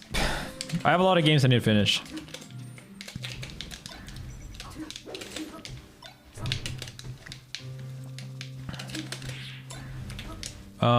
But yeah, like, in general, like, I think Nier gameplay-wise is just kind of bad. Like, it just feels like a very unrealized game. And the port was also dog shit. I had so many issues with that game playing it on PC, and that was with using the FAR mod. Cutscenes fucked over. There were so many issues. Apparently they fixed most of the issues now, like in a patch this year. People told me. And by the time I played it, which was 2 years after release or something, it was still broken, but the game was still $60 and had never gone on like real sale. So like it was a $60 game, and it's like the peak of fucking simping for a company. The game. You know how people like simp for like Persona 4 now? Oh, or simp for fucking KOF. Like, oh no, it's a low budget game. Like, Nier Automata is the simpiest of games. Like, people simp for fucking Square Enix published game. It's insane. Like, they're like, no man, it's $60, but Yoko Taro usually has a low budget. So it's okay that the game is a $20 game but costs $60. It's like the previous Niers had worse comments. Like, I don't fucking care. I don't fucking care. I'm playing this game.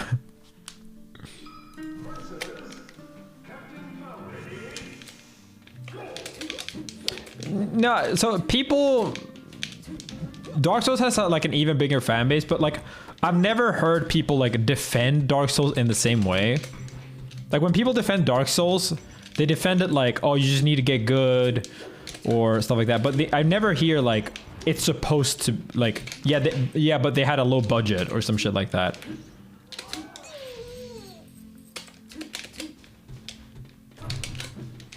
Like, Dark Souls community shits on the games, but shits on everyone else that isn't part of the community that has a problem with the game. Like, Dark Souls community hates on the people that play Dark Souls games a lot. If they do anything that, like, they don't like, or they don't love every part about the game.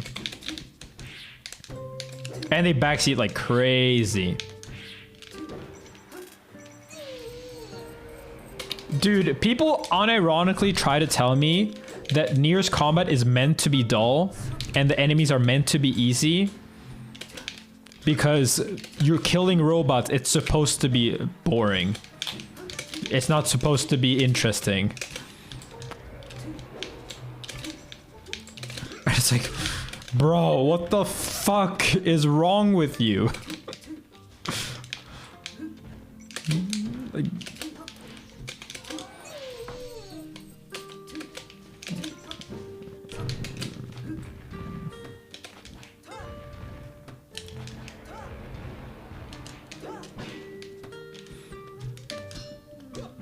Like, Nier has some really cool stuff, and it does go into some pretty interesting things, but people need to stop thinking that because a game is interesting, then every part of it is intentional. Like, a lot of things are made out of necessity and are then woven into the narrative, which is not the same thing as everything was intended and had to be this way. Oh no, the bad PC port is actually because 2B is Android and her system is going through an emotional crisis, and that is shown by a bad computer port to the PC.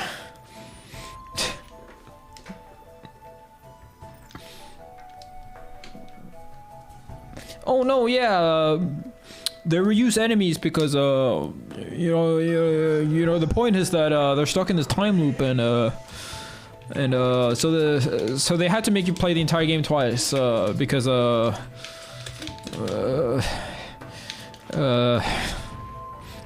meant to show the 9S's emotional distress of going through the same events. Like, fuck you, dude. You could have made the same point without making me play the entire game twice, which even shittier combat than the original. Fuck you, dude. You did not. They did not have to make you play the entire fucking game twice. With like 10% at most new perspective. Most of the fucking second route is identical except for the combat, and like maybe like 10 minutes worth of cutscenes.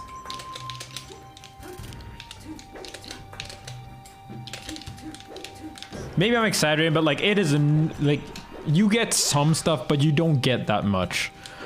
Most of the important lore in Automata comes in the third run.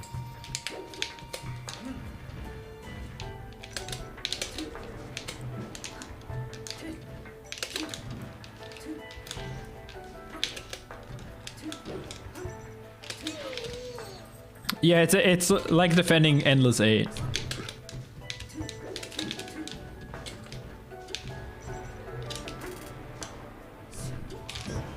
No, you can't skip the second either. You have to watch the second. You play the second, or the story.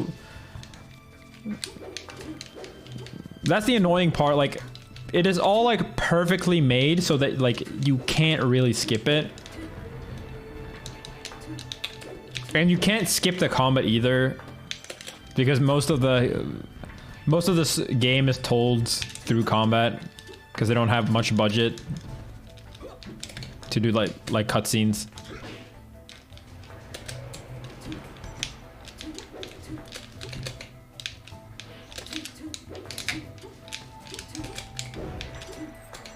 Yeah, Haruhi, the Endless 8 in Haruhi is literally that like the character has them in a time loop, and it's literally the same episode 8 times with like only changing colors and like 5 camera angles per 20-minute episode, and they all aired it like week to week to week to week to week to week 8 times, and the resolution is simply, oh yeah, I need to do my homework, I forgot to do my homework, and then it's over. Like 5-second resolution.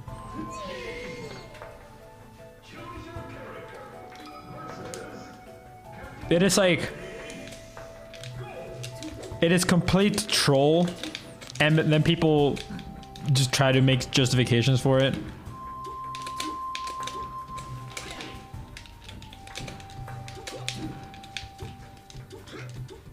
And it's funny because the people that sim for Endless 8 and the second route of Nier are also the exact same people that say that Call of Duty releases the same game every year, and shits on Call of Duty bros. 1-to-1 every single.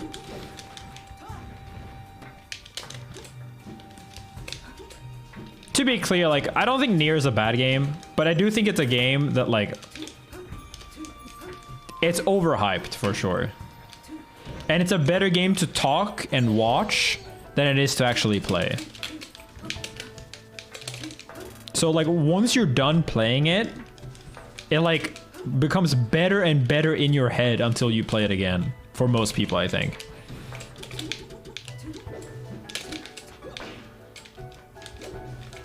Because playing Nier was like an actual miserable experience, but I still like reading or watching other people play it.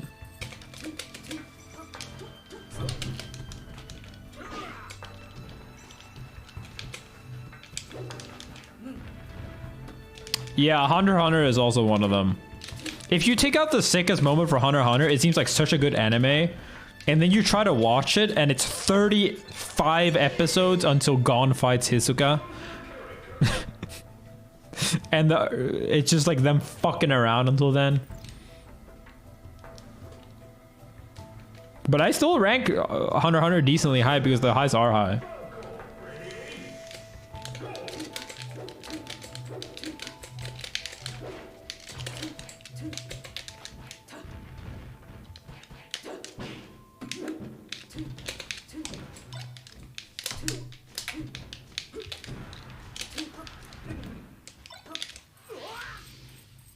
Yeah, I might play Replicant at some point.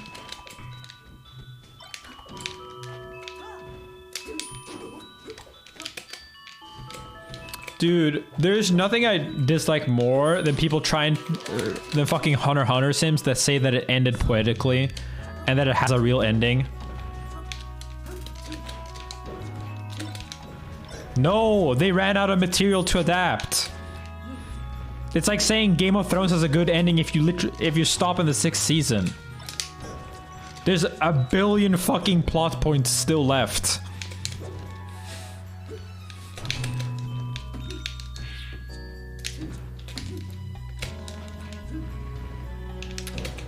It's fucking copium. It is not even an ending.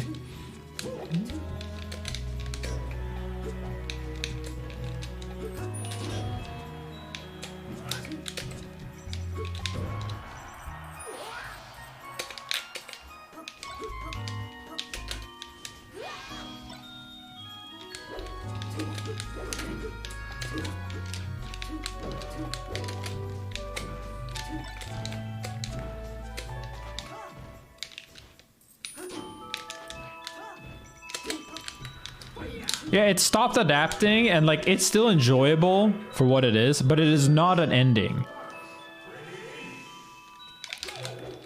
You know, there can...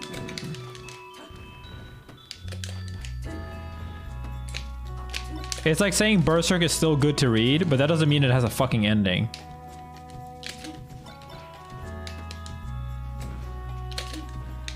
Because that's basically what they did, right? Like, if you adapted Berserk into an anime, you'd adapt most of it, and then by the end, you know, you wouldn't probably go all the way until the last episode. You'd write a neat little spin to it, to where it ends somewhat satisfactory. But like, obviously it's not meant to end here, and that's what they did with Hunter x Hunter.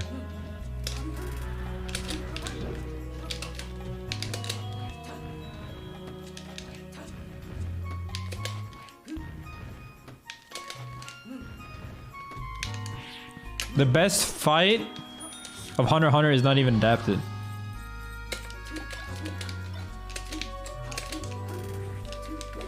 Hey, don't say that. I should make you regret that you didn't play more. Or that you don't have the gamer genes.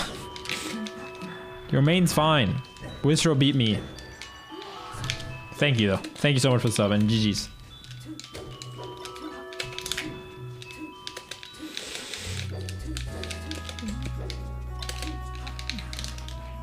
I'm really sad about being right about Berserk. I said that I would not read it until it ended. Because I didn't think it would get an ending. And like, I'm okay with reading it now. Because now I know that it won't end in a good way. But to me, it's like more annoying to like, you know, go in with the thinking that maybe there might be an ending.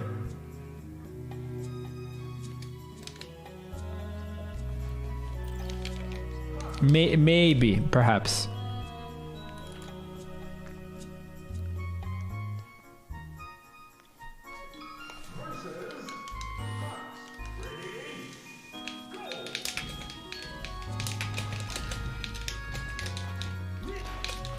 I don't feel like most people will agree with that trade style. Like, from what I gather,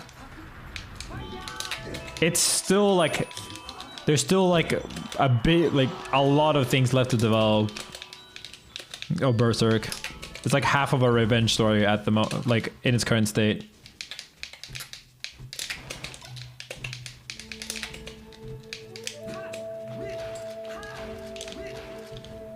That doesn't mean there's still not good enough arcs to watch, but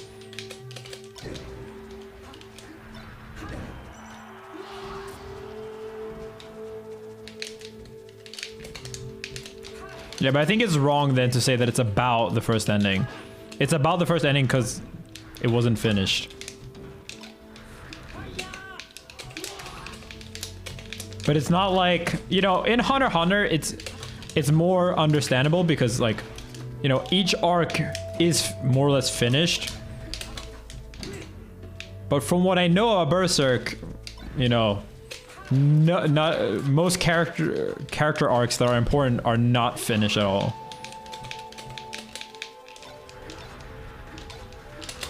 Right? Like, the Chimera Ant arc still ends the arc for most of those characters. Even if the Hunter author came back, he would still never make anything more about those characters.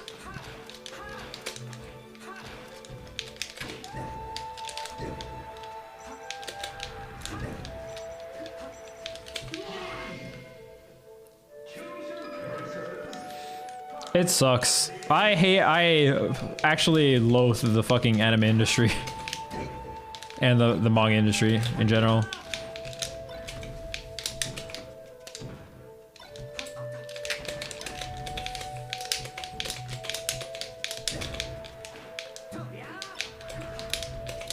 Like, that's the biggest thing that, like, makes it so that, like, you know, the difference between, like, movies and shit like that is that, like, you can actually finish good movies and good series. I feel like almost every single anime and manga just is either exploited or the person dies or burns out and either quits or the quality goes down the drain at some point. Because of, like, the working circumstances are just too harsh.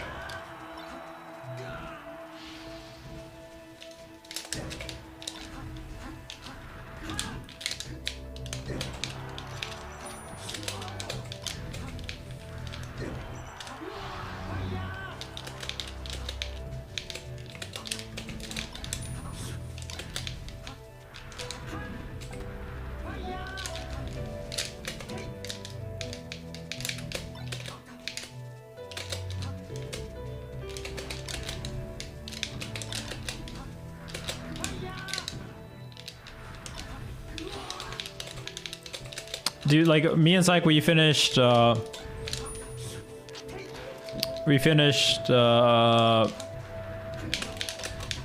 Fate movies, Heaven's Feel, yesterday. And, like, I think Fate, like, original and serial, they're very flawed and they're very weeby, but they're still goated. Like, they're still, at least to what I know, the best visual novel. And they're super fucking iconic. Especially Sierra's, like, the best prequel I've ever watched in anything. By, like, a pretty decent margin, too, because prequels usually suck. But then after that, the author has just made bullshit. Everything that author has made since then, it's just, like, derivative shit. And it's pretty sad. Actually, I haven't watched Kara no Kyokai all the way through.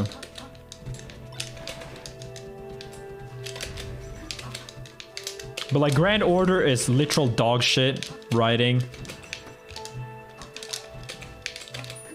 All the new designs are dog shit. All the spin-offs seem pretty bad. I heard the Fate sequel, like, Hollow Ataraxia, whatever. There's a Stay Night sequel. I mean, I heard it's not too bad, but it's a fan service game, basically.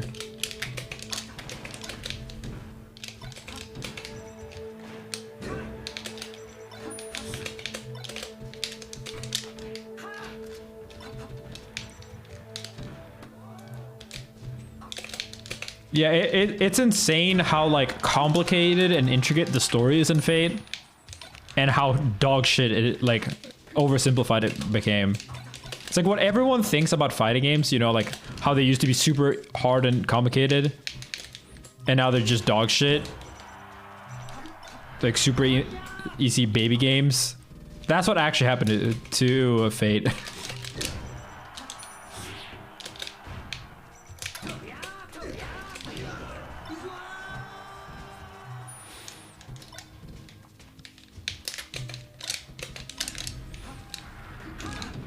It's kind of crazy to me, like I'm legitimately very interested in the story, but like, and even though there's so much that is Fate related, every single thing I've tried has just been bad. Except for Fate and Stay Night. Everything.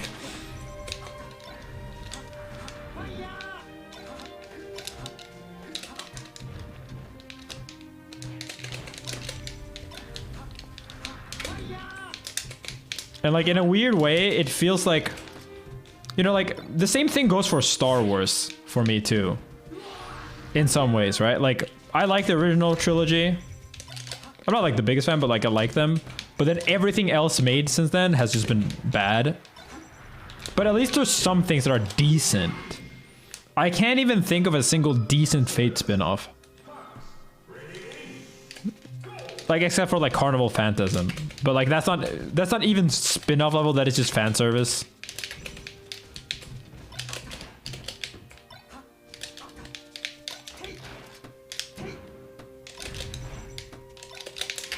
Because I tried watching, like I watched the Babylonia Grand Order thing when it was releasing, and I got super bored after 3 episodes. And so yesterday I tried watching again, and it's just so fucking bad. It's like almost interesting because it references characters you already know. And Fate has like the most godlike concept of just using historical figures and have them fight each other. But it's just so badly written.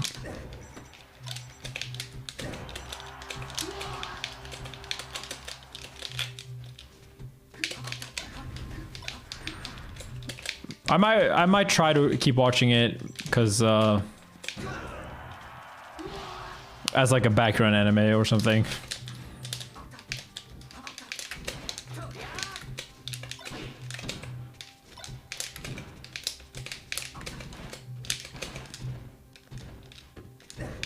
But it's like kind of shocking almost to see that the same guy wrote a lot of the same things.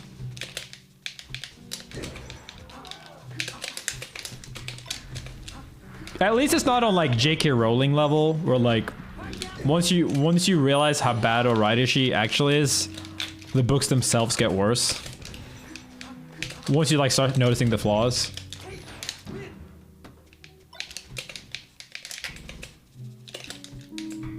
Star Wars also prevented that. Like the original trilogy in Star Wars is still great, even though they've like almost parodied it and remade it and.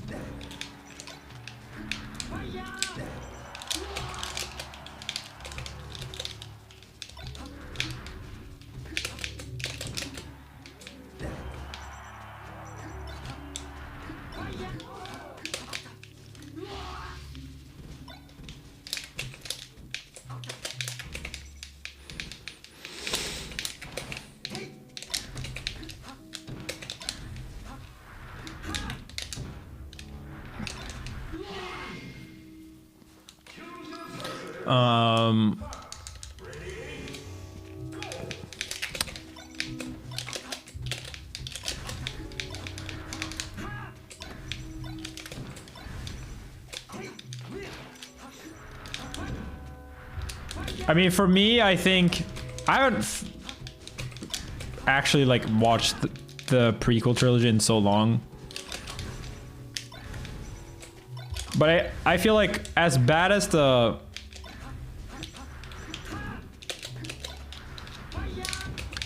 sequels are, I still think Kylo Ren is like more interesting than anything done in the prequels. Or better written, at least. You could, I guess you could argue that like, oh, Jedi training is like more interesting, has more potential, but yeah.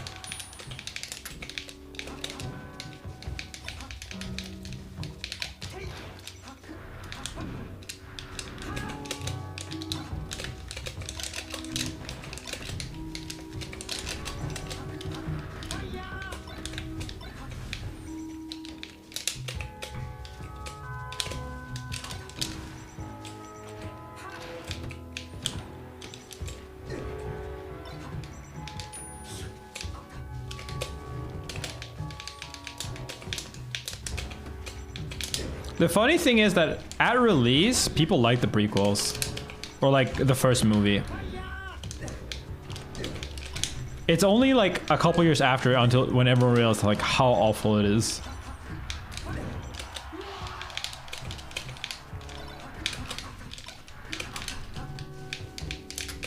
But now it's being overrated again. Last Jedi has good parts.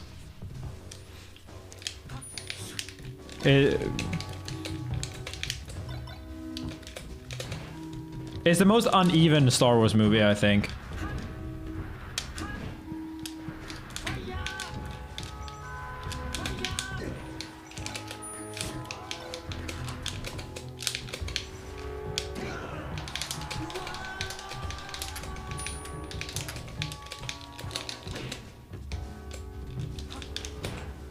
Why do you think the new material from Lucas would have been good, given how shit the prequels are?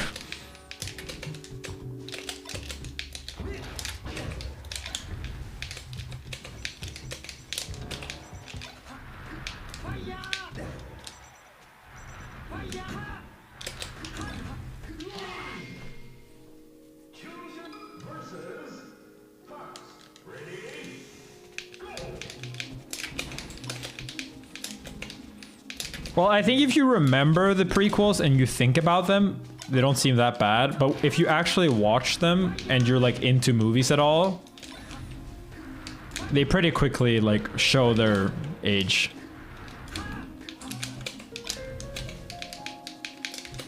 I mean, show their quality. Because the biggest problem with the prequels is not any story beat, but the actual like acting and the directing. It's like so hilariously badly acted, and that's why everything's memed about it. The writing is also meme tier, but like, yeah. Like that combination. Like I legitimately think that it has turned in, like, it is the Room levels almost bad of acting for a lot of it.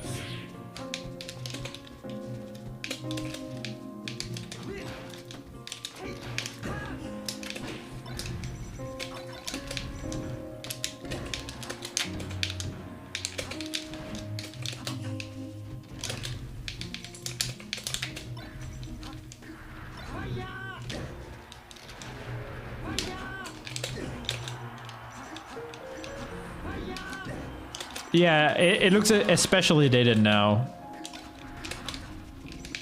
Because of the CGI. For sure.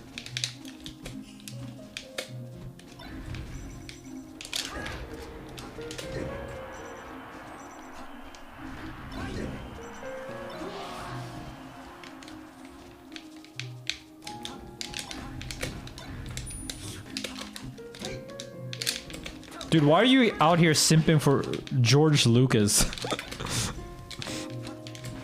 I get that you're mad about The Last Jedi, but come on, dude.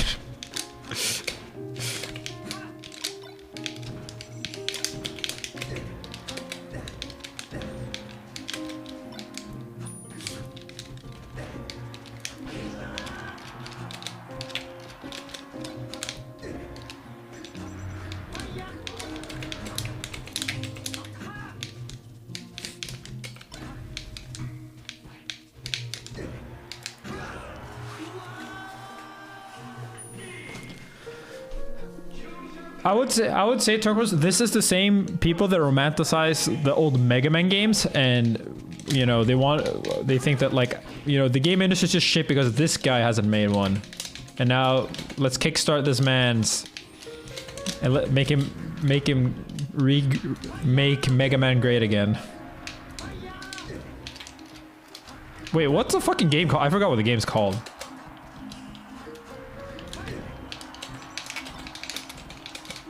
Mighty Number 9. There's so many of those games where like an OG has come back, gets funding, and like the game is just meh or bad.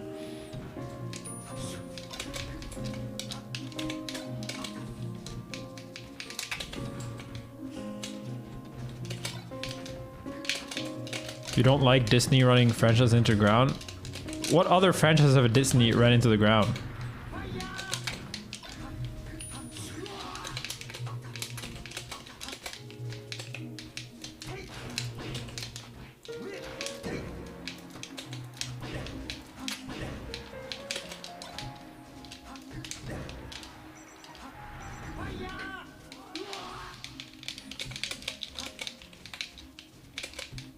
Like, I think Disney, if anything, has done a pretty good job about things they buy. Marvel, anyone?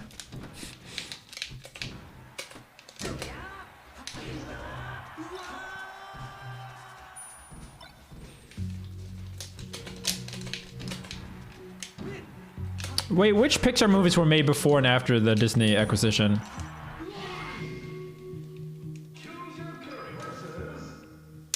Disney's running Marvel into Snooze Town. So what parts were not Snooze Town? Wait, we need to fucking go back. When did Disney acquire both Pixar and Marvel?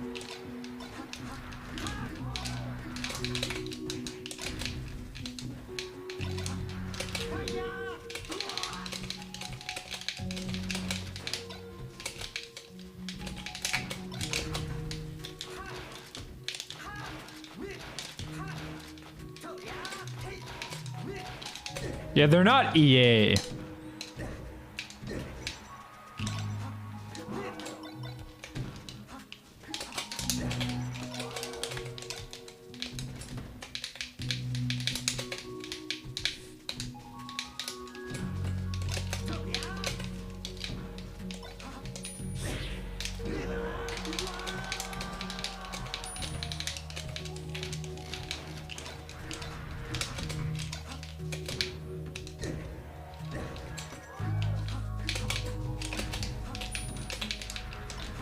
Yeah, wasn't Pixar sold very early? Like before most of the GOAT movies?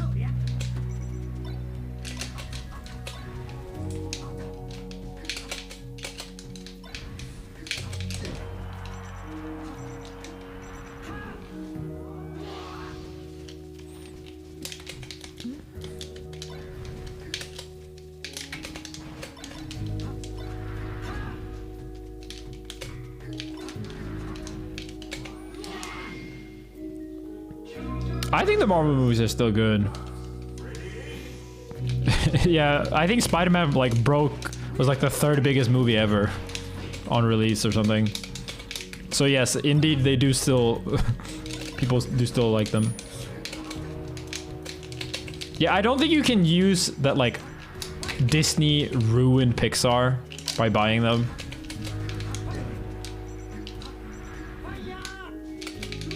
Spider-Man was really good. I think Shang-Chi was really good too. I heard Eternal sucks. I have not watched it. Me and Jenny are gonna watch the shows at some point because we have nothing else to watch. But first episode of Loki was kind of shit. Not like abysmal, but like snooze. Might be get more interesting later.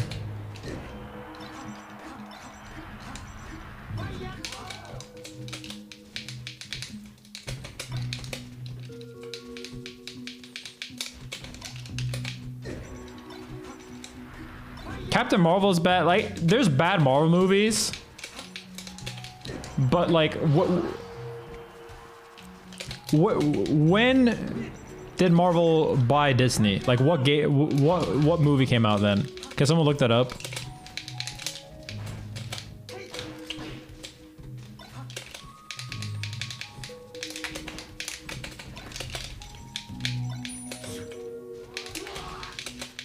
After Avengers 1? Dude, then they definitely did not ruin Marvel then.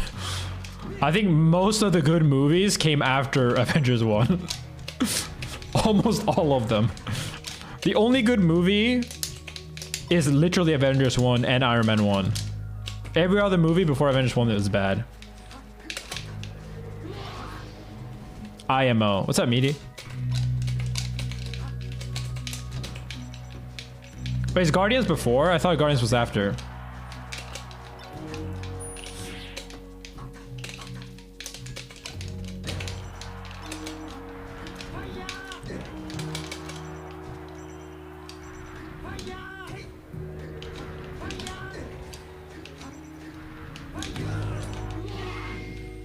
Yeah, exactly. It was definitely after. Cap 1 is also bad, honestly. I'm gonna play Akaneia, so no, sorry.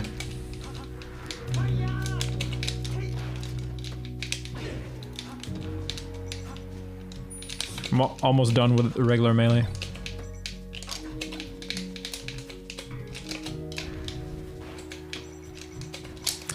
I mean, there's incels that hate on the actor of Captain Marvel, but it is generally bad. And she is generally very bad in the role, in my opinion.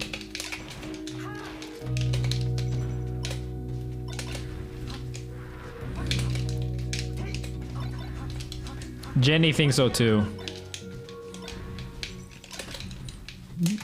I'm not alone.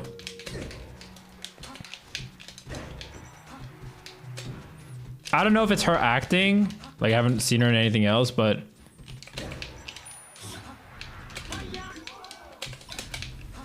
it is generally a terrible movie. And she is really boring in every other movie, too. Like, you know, Thor and Captain America, by the time of Avengers 1, their movies were also bad. But they weren't bad. There is some bad writing in Captain Marvel, but the writing isn't as bad as the main character just doesn't function on this. It doesn't feel like it works.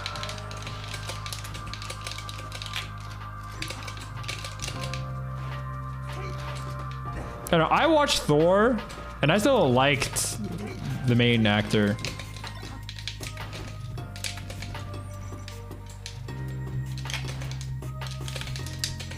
I remember people still liking him in the beginning. Like the fucking coffee scene. I want more. I like it more or whatever.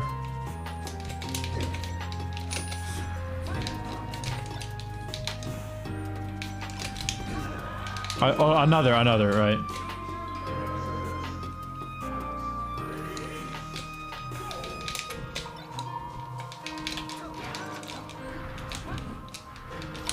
But I don't know, I think saying that Iron Man 1 and Avengers 1 is the only good Marvel movie is just like... that's some edgy boomer take. I liked it before it was Disney type take.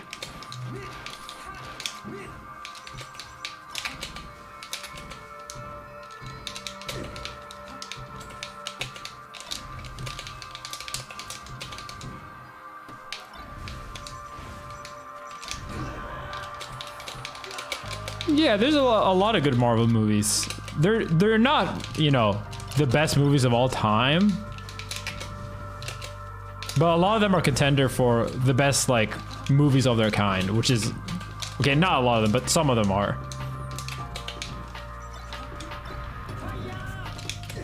Like, you have to respect, I think, what Infinity War and Endgame did, and not as individual movies, but like as endings to a franchise, because there's literally no comparison. What other multi-movie universe is there?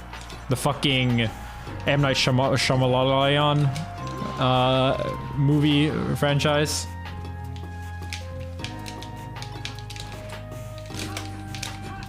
Yeah, Justice League.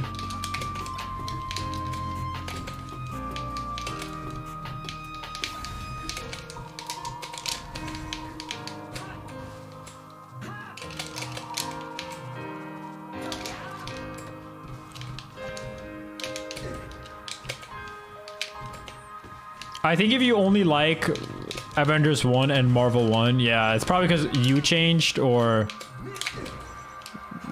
because the movie, they definitely made more movies like it. If I rewatched all the Marvel movies when it,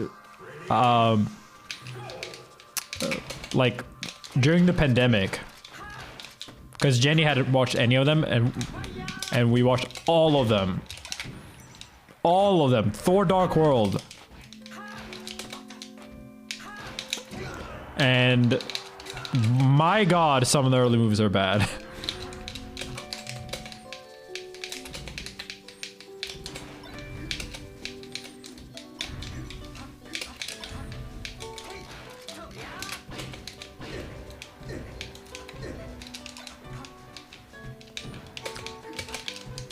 I think Jenny ranked like Iron Man 1 was good, Avengers 1 was good, and then Captain America was okay, and then every other movie in Phase 1 was bad or something. No wait, Guardians 1 is also it's also Phase 1, right?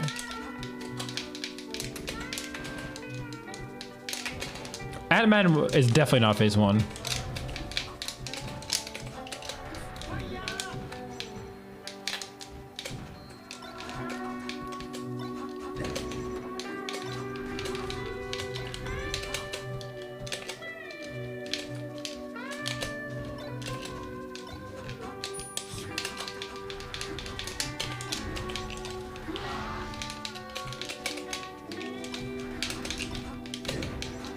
I think Guardians might be Phase 2.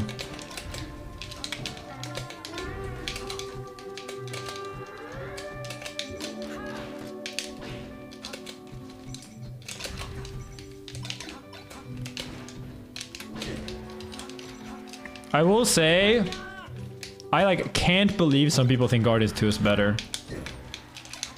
Guardians 2 is legitimately parody levels of bad compared to the first one.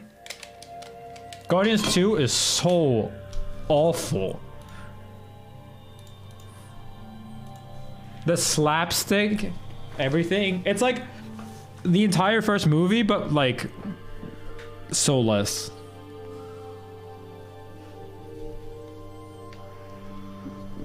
Yeah, it's like exactly. It's like a video game sequel made by a different developer.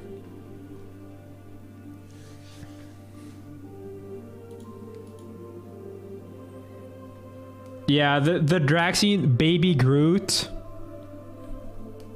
Oh my god, Baby Groot. The entire storyline with his dad. Okay, how the fuck do I download Akaneia? Baby Groot is the worst oh my god. I think Baby Groot is peak bad Marvel, actually. I actually think it's peak bad Marvel.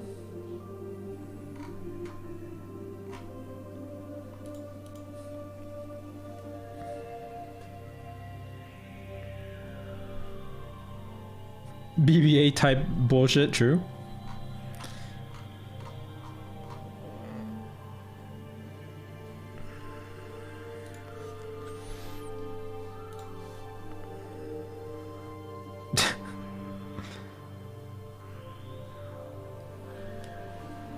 I know people like the Yondu storyline, but that's like the only good thing.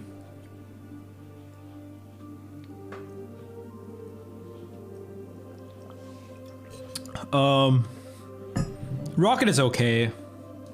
He doesn't really have a storyline. Feels like he's like half a storyline. Like I don't think the storyline is the bad thing. It's just the execution of everything.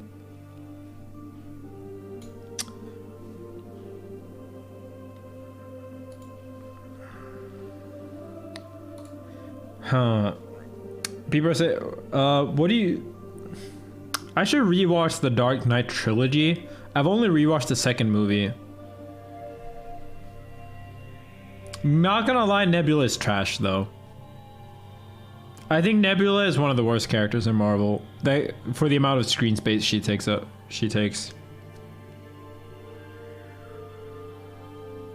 Am I crazy? Like... She just isn't interesting. I think it might be because like that type of character is like super common in anime and already has been done way better in anime. If that makes sense. Like not a real human type beat.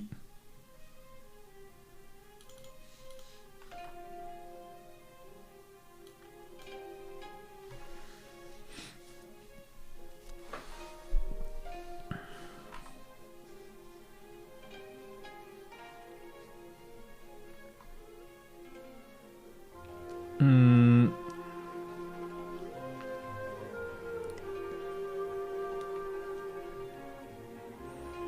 Dark Knight is fucking legendary, honestly.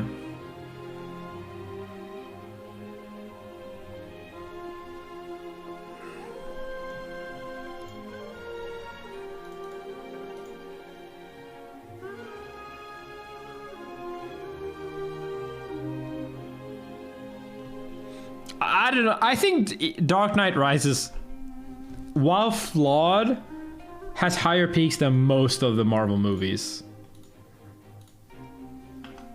Like the Bane fight, the first fight with him underground, and the plane sequence. And when Batman first returns to the city. I think they're both like godlike scenes. Also the football stadium scene. And some parts with Robin. It has like a lot of really cool things.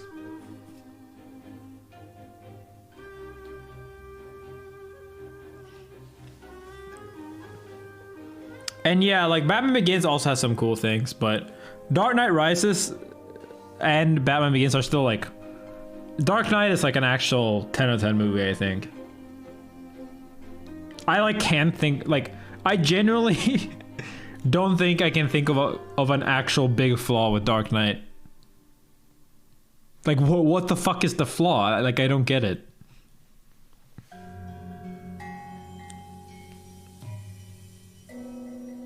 The only thing is that, like, it's not a great continuation of Batman Begins. No, the CGI is good.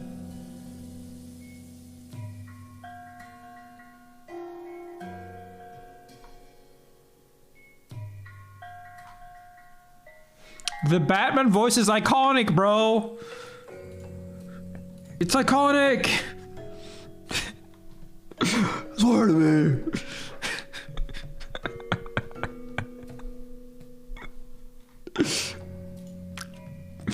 It's fucking iconic and I won't hear it. Where is she?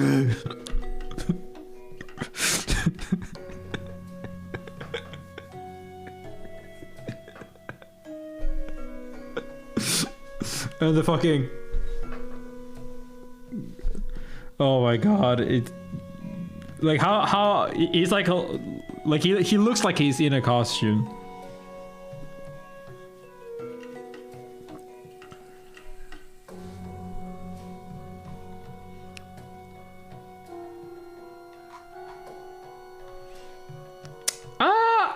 I don't know. I think there's some... You can sense some of the style from some of the Marvel movies. I think you can definitely tell the Guardians 1 movie. You can definitely tell the Shang-Chi director. Even though the ending is kind of Marvel-ish. There's quite a bit of a difference for the Marvel movies from early Marvel movies to Civil War, for example. But then after that just became the entire style. Yeah, Ragnarok too. But Ragnarok is also a movie that, like, it was really different when it came, but it like became more similar because every movie like took a little bit of it.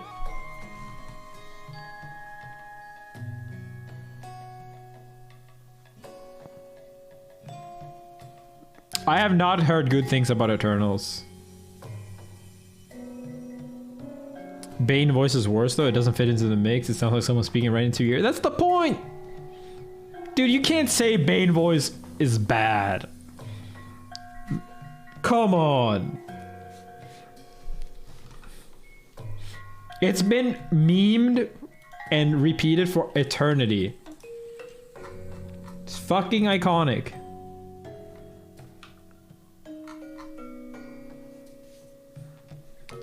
Yeah, you see the movie once, like, what is it now, like 10 years ago, and you can still try to imitate it. That's how iconic it is. That's what you want from a fucking comic book villain.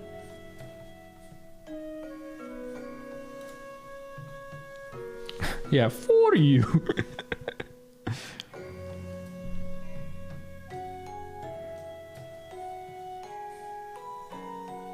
I've seen the prequels, but I don't remember the Jar Jar was that closely.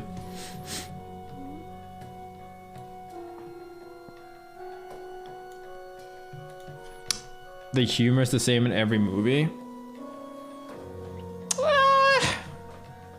Kind of. Not really, but I see it like, yes, to some degree. I think, honestly, the most boring thing about the Marvel movies is how they look.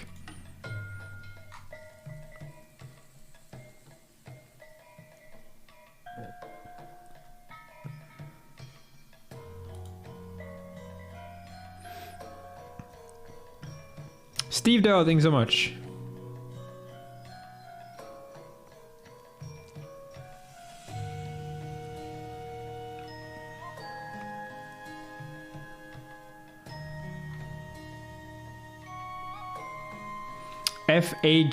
FHQ, thank you so much as well. And Seifu, thank you guys, thank you.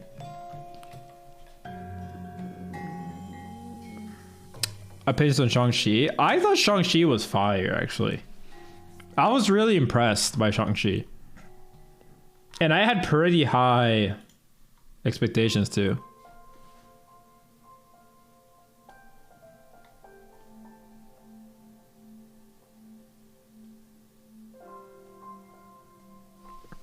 What I like about it? I thought it was like, it just felt like a different movie. I like that it's like, it's Asian, it's different, it has the martial arts spin. The villain is great, the main character, all the main characters are actually pretty good. The CGI is really fucking good too, honestly. Like, I think the ending fight, even though it is the Marvel, like very Marvel fight,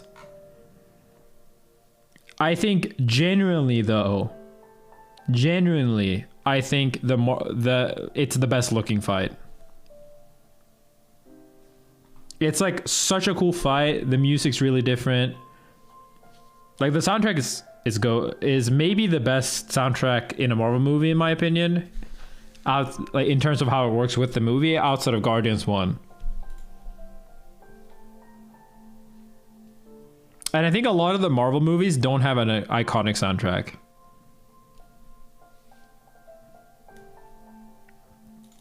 Like if you think about Marvel movies, like what songs do you think about? You think about the Avengers song. Tony Stark listening to metal. I mean, sorry, not metal, but rock. Black Panther. Yeah, it's like literally, it's like, dude, how the list goes for soundtrack for Marvel movies is Avengers theme. Then it's 80s from 80s Black Panther and AC/DC.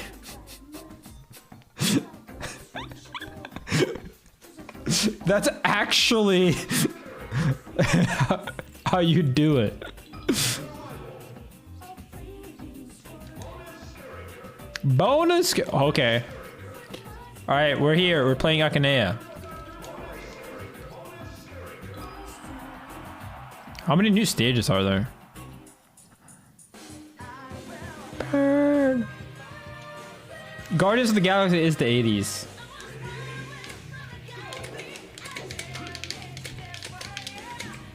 Right. How did they change Wolf?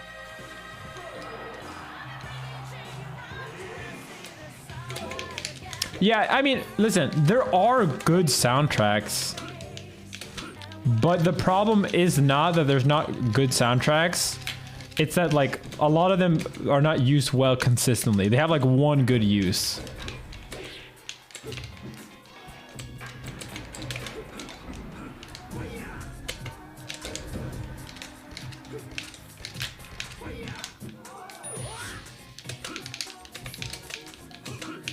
Spider-Man has some good songs too.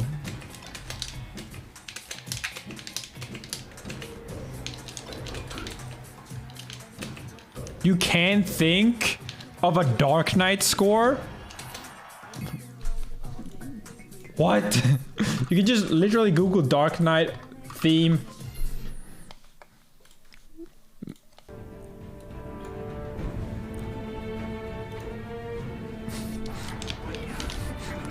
It's like, I think it's used so much.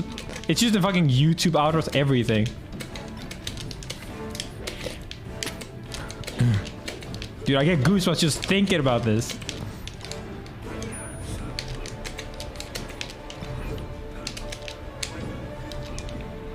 You cannot hate on the soundtrack. The soundtrack's so godlike.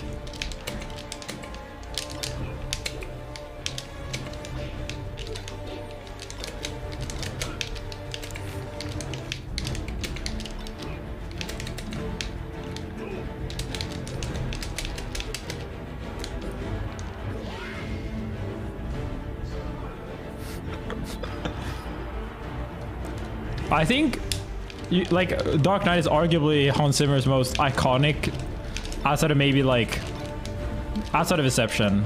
Inception is probably the most iconic one. Interstellar is really good too, though. But it's like when I think of Hans Zimmer, I think of this movie and Interstellar. I'm sorry, and Inception.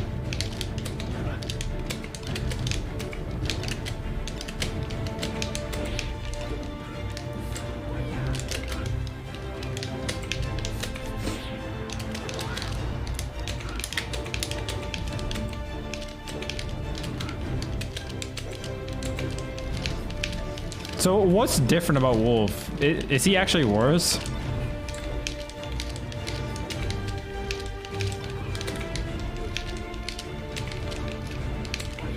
Oh yeah, I had one of the Crisis 2 songs in my playlist before.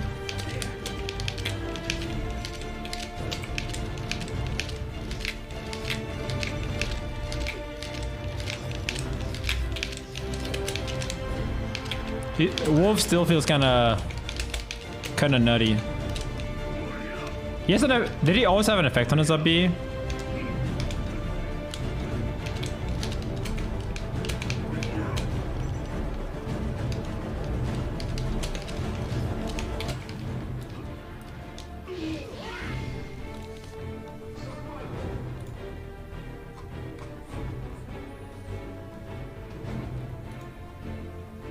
Peep the patch notes.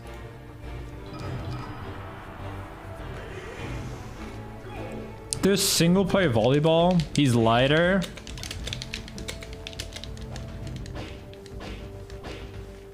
It's slightly new. It still looks wacky though.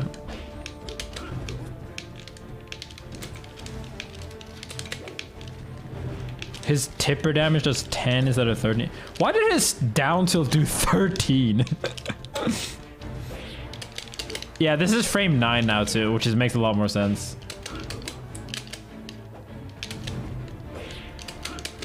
It used to be an absurd button.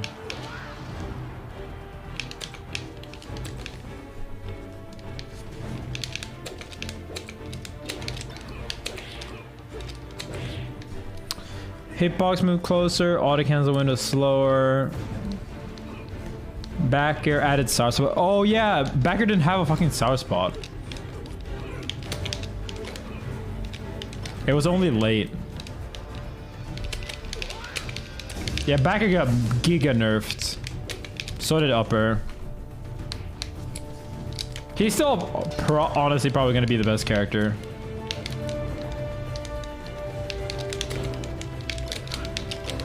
All of his throws are now weight independent. Wait, that's probably a buff, right? This is funny because I can't tell if things are a buff or a nerf as easily in Melee because we never get them. Compared to like in Ultimate where like I instantly know if something's a buff or a nerf. Oh, neutral B doesn't have gun hitbox anymore. And the laser is faster. And it's shorter, okay.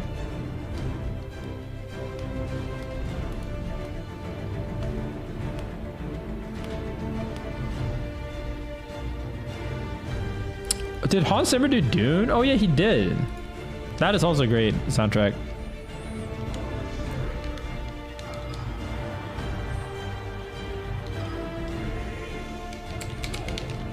All right, how the fuck is how does Charizard work?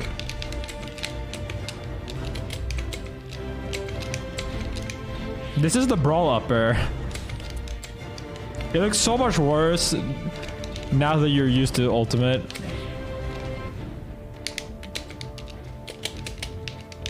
I haven't watched the new James Bond.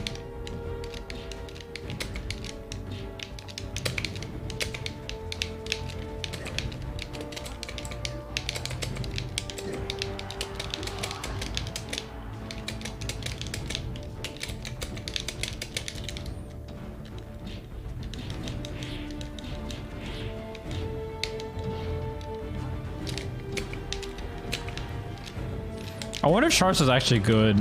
He's very different from like a typical good melee character. His aerial momentum's kind of nutty though.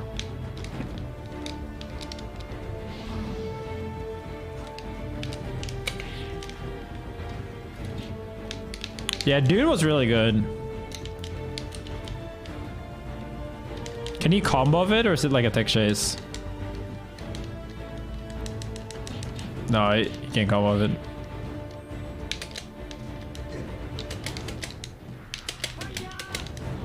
But like, Charizard looks like a character that feels like he's kind of designed to be balanced.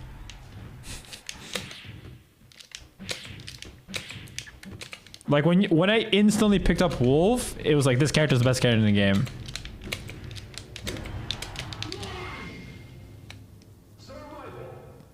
Very strong.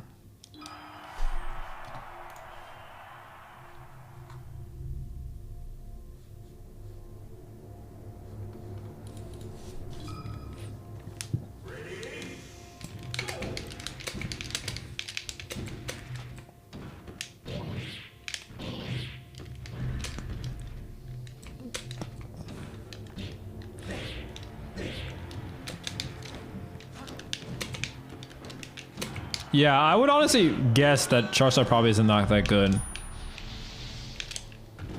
If I had to guess.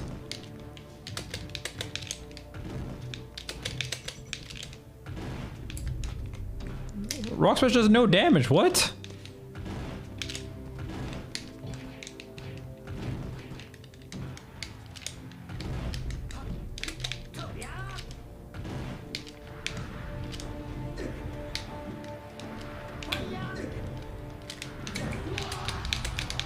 I think he's too functional to be worse than Mewtwo, personally. But he might play around Mewtwo good because we haven't developed him yet.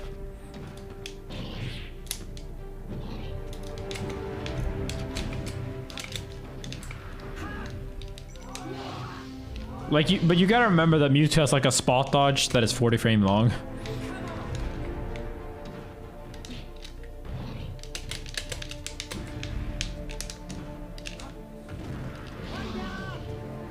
Does Rock Smash like Shield Break or something?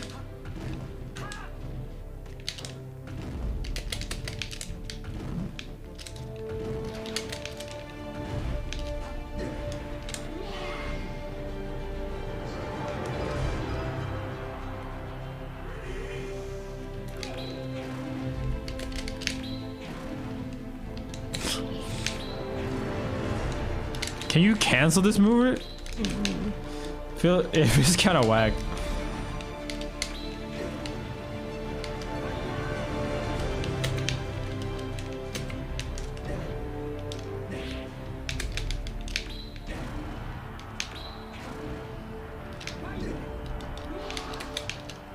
Oh, you can grab ledge from it.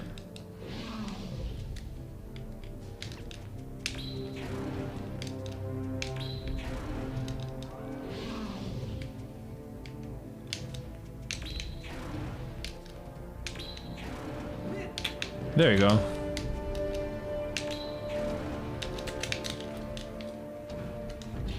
I don't know. I think it's probably gonna be like Samus tier or some shit.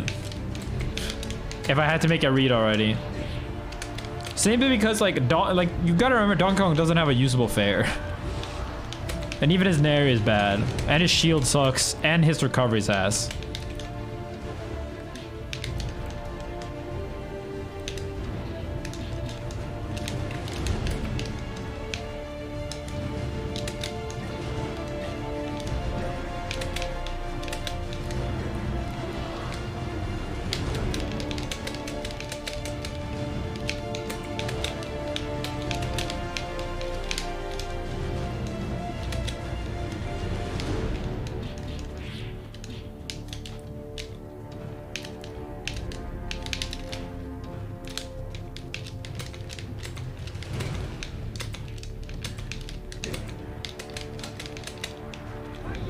What do you mean by that, Cox? Did they say something or what?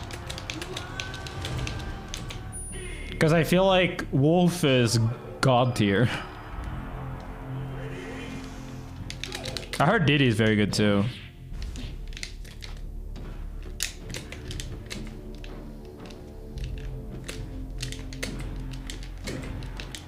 Someone said Downer has a spike.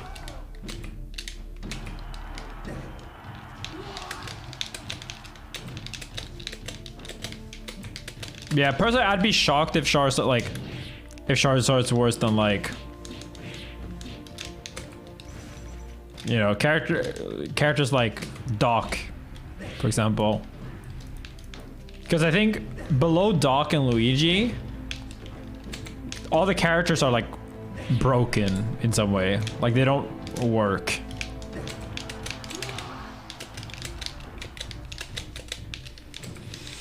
I'd still be surprised. I haven't played him obviously against people, but I'd still be surprised if Wolf is not the best character.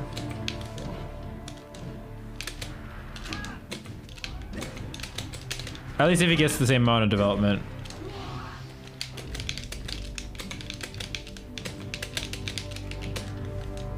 I don't know like how any of his hitboxes are though, like for Charizard. He feels like he should, if that makes sense.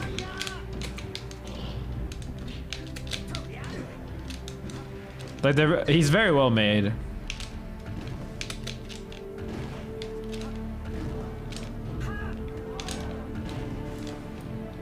It's cool that Rock Smash changes depending on where it is.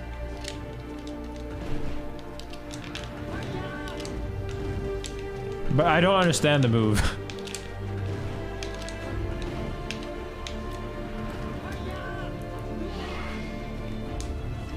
Like a move that's slow should send toward, like, should send more upwards or kill.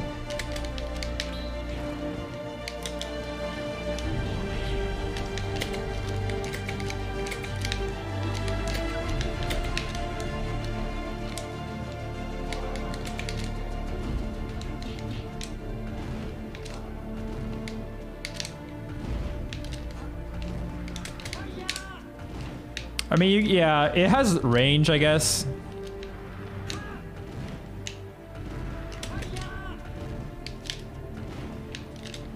So you could use it like a puff pound almost. Like a mix up in timing.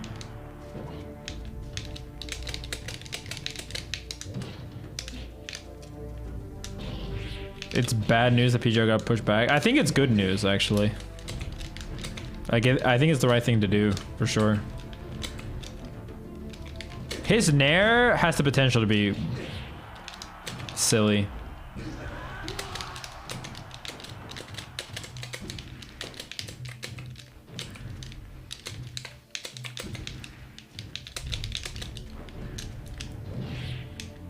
I mean, H-Bucks being number one isn't even true, and like, even if it was, it would still be true, even if it started in January like it was supposed to.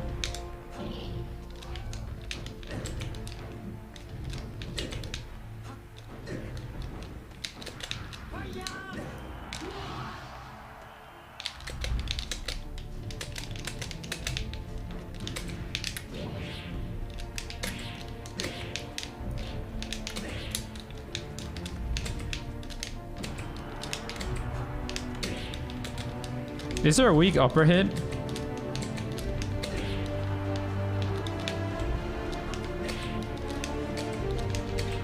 Yeah, there is. It's just really hard to hit.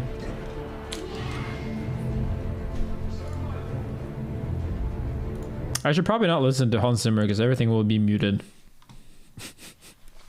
I just realized. Oops.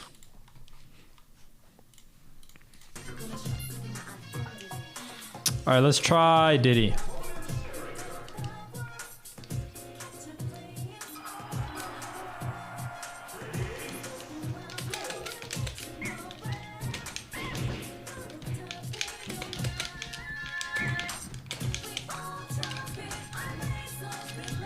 Yeah, Diddy's model's really good, and the animations.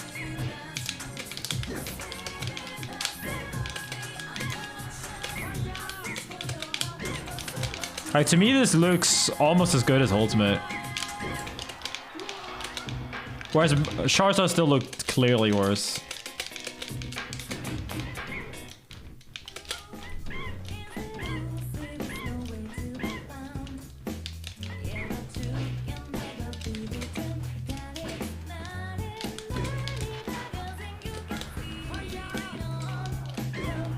How did that jab whiff?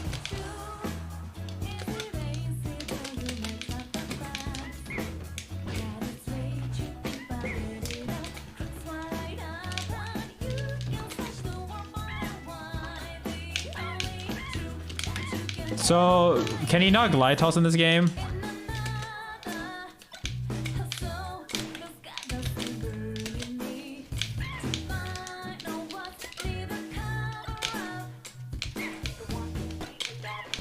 Only a little bit.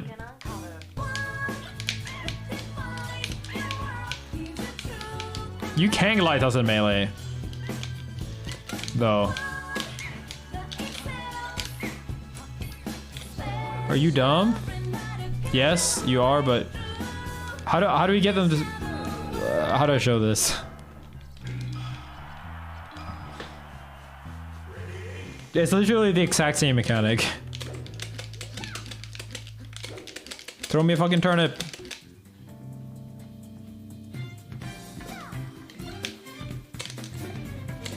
See? It's very clearly in.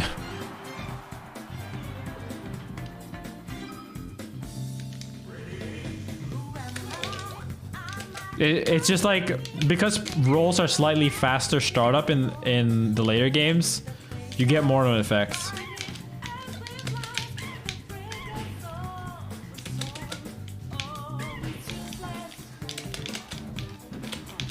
Glide toss in the air is a PM specific thing.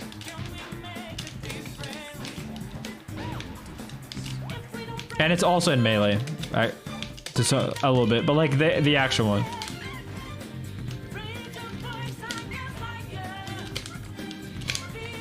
Like, you can do it, but I think it's like barely noticeable.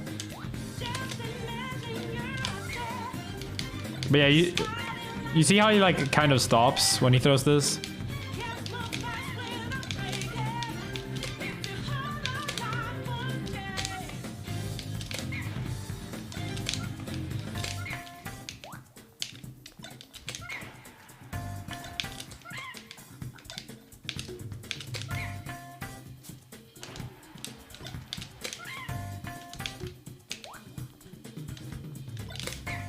It looks kind of funny if you glide toss like frame one of your jump.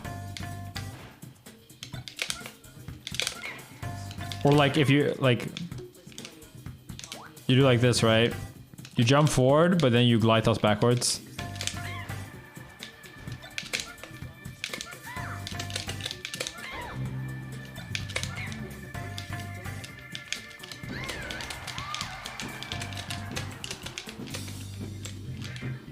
Oh, fair still auto cancels? Dude, fair seems like it has an absurd hitbox.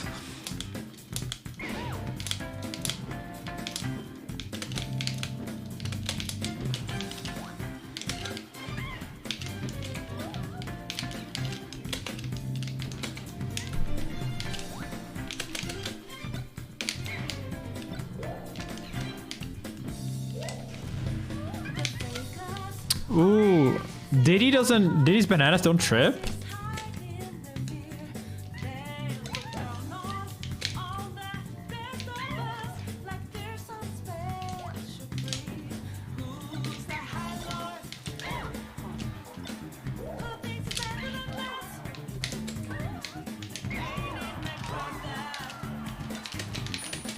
But yeah, they don't trip when you throw them normally. Oh! Crash. Not a ton. You missed like 40 minutes.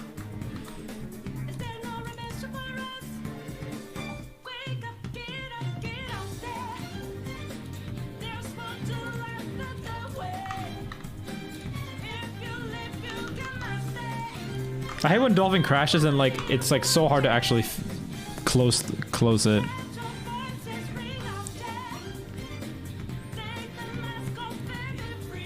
Bro, just crash. Why you gotta be like this? Hello, Uncle Punch. Thank you. What is the crash? Do you know what it is?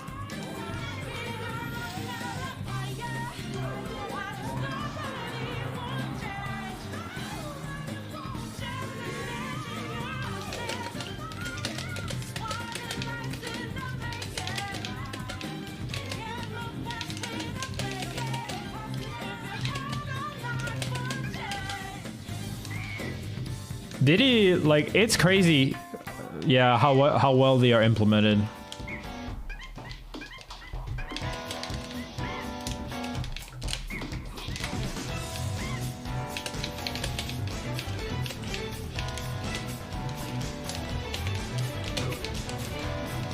I see. Diddy seems like he's gonna be very good though.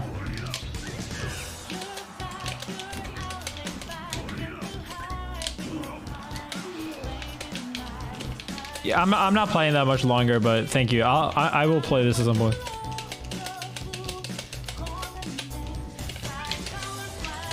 Diddy is 4-frame squad, I think.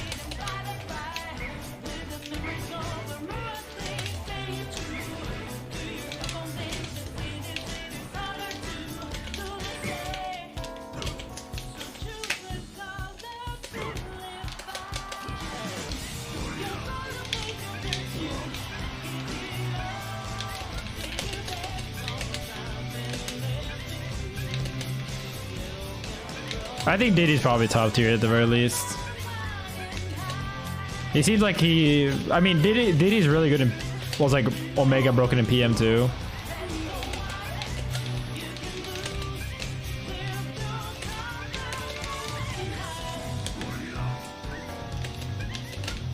Yeah, but he was... I think he was nerfed harder. And the power... Like, PM characters are way stronger than melee characters.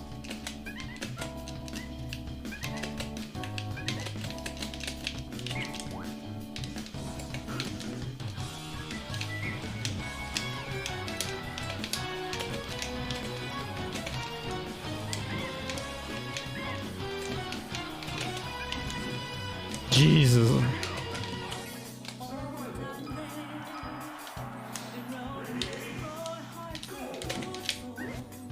Yeah, what does Side B do?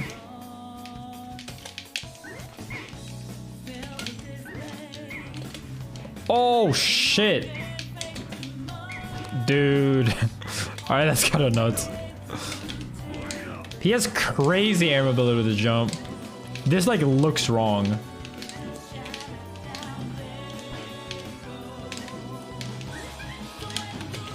And it snaps. I'm assuming it still beats grabs too.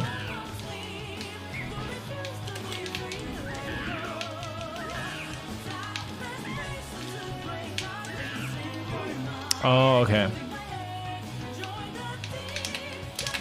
What's up, Jack?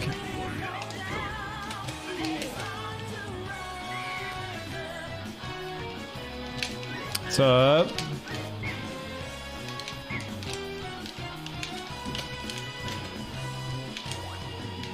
He seems really fun.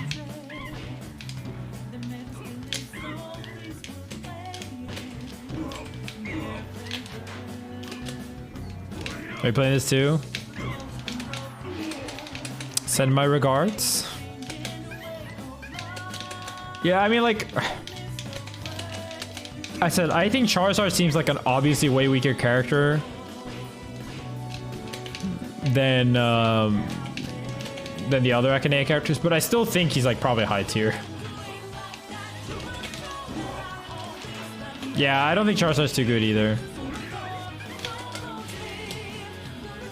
I think DD and Wolf are probably top 2 though, if I had to guess. Like the big thing is always going to be that like I don't know. Like, it's very hard to make a character that's bad if you still want to make all their moves functional. Because like it or not, every melee character has moves that don't really work. Or they're bad. Like, for example, right, like, I don't know how Diddy's jab works, but most of them have jabs that are not very good, right? Like, there's uses for a lot of these moves, but if we didn't know, if we hadn't played the game for a long time, you would just straight up not use certain moves. Like, think about how bad Fox Fair is on like a regular character, not without Fox Speed, or Fox F Tilt. Fox F Smash is also kind of whack. Even Fox Down Smash is not very good, just because lacking range.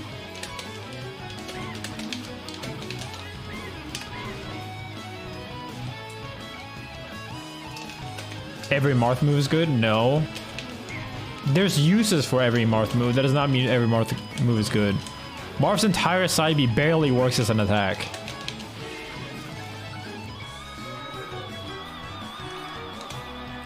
Sheik doesn't have side B or a down B.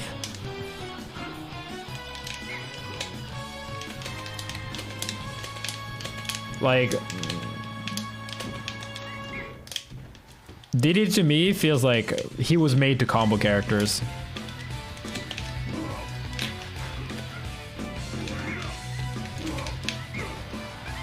He's definitely more of a PM character than a melee character.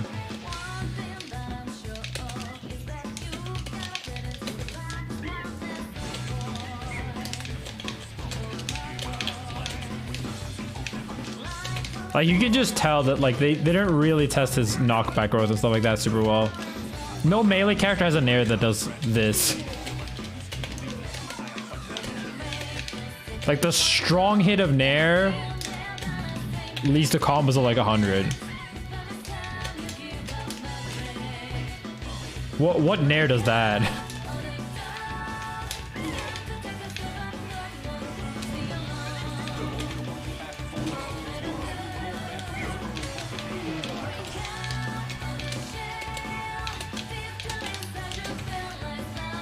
No, Falcon Nair never combos anything.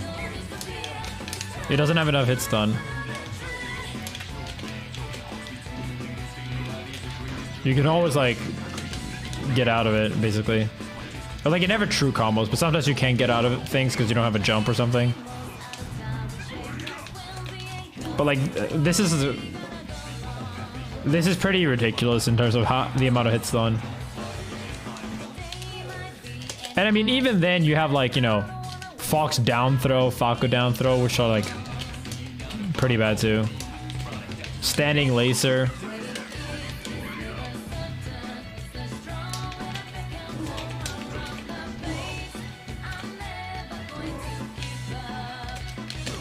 Oh, it has tipper.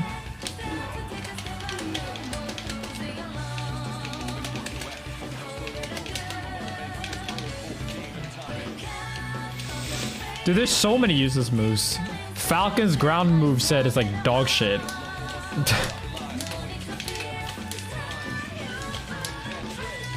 Yeah, like, that's the only thing. Like, the animations are sick, but like, I can already feel like Diddy's up air and nair are not made properly.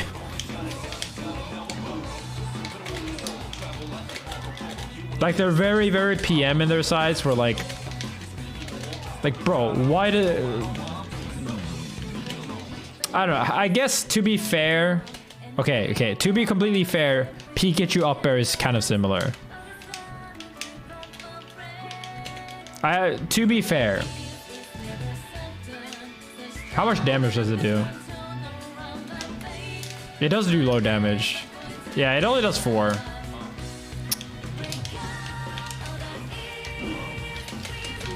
But like, Pikachu's up air is like the significant aerial Pikachu has.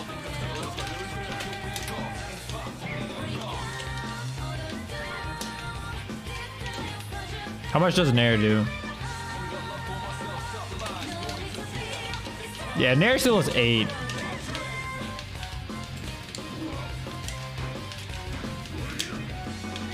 Like one move doing low percent doesn't really matter. It's only if the entire character does low damage, and I don't feel like Diddy does.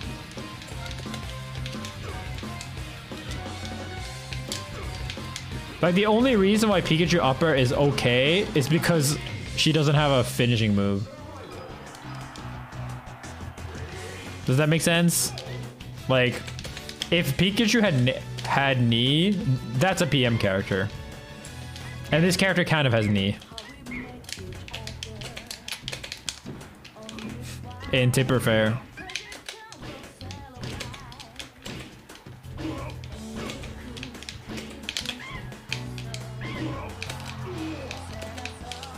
Yeah, I know.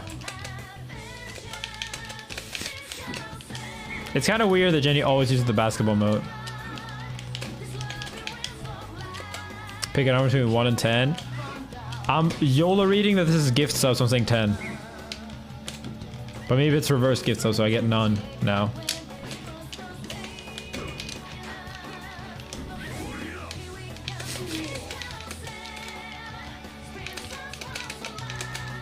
Or it's maybe an Ami rank and now I'm rank 10. Oh! A read! Got him. Thank you so much, Tafo.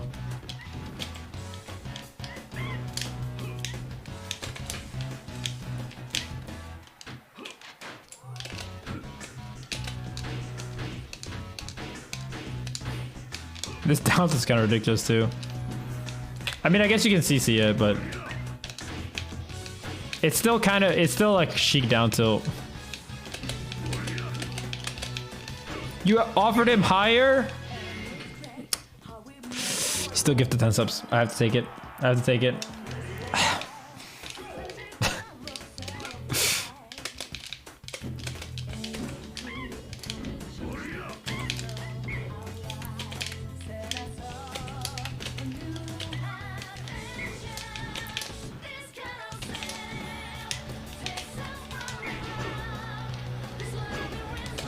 Cody will be fine. He has the whalers. Cody has Cody whalers.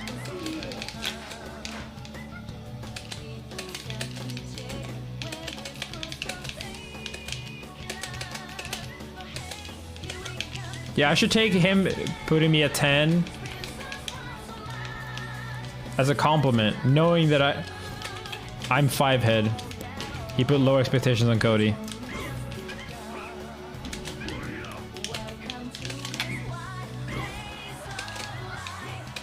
I like that he has a bad spot touch though.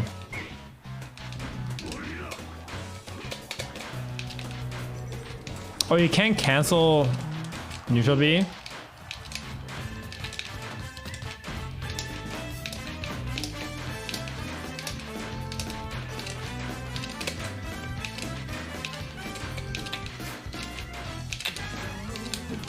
I like that you can't auto cancel or anything.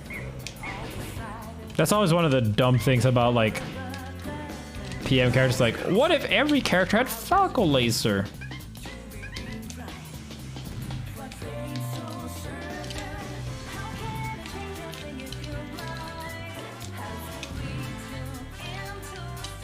Can't he like kind of cancel neutral B and PM? Auto cancel?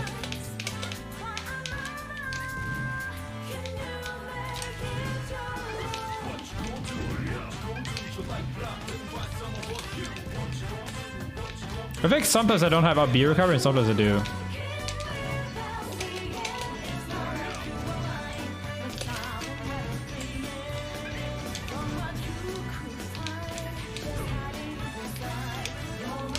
Bro, they're literally adding PM characters into melee. It was not that hard of big of a leap. It's the logical comparison.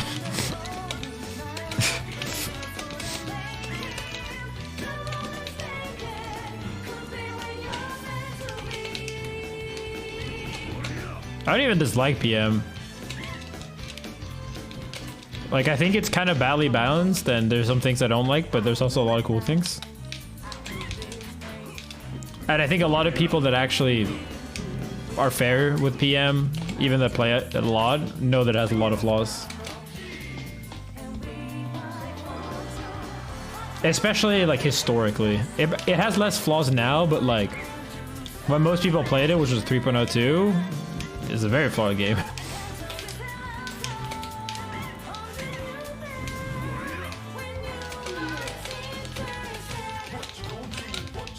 Alright guys, I'm gonna end the stream. I want to play unranked in this though, so we'll probably do that some tomorrow. And we might do some fighting game marathon plus drinking tomorrow.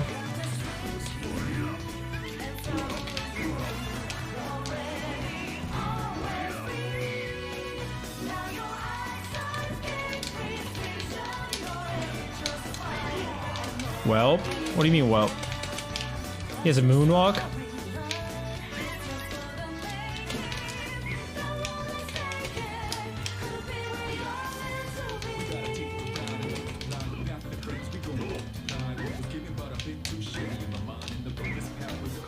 This is crazy though. I did not yet, Kenshiro. I will though.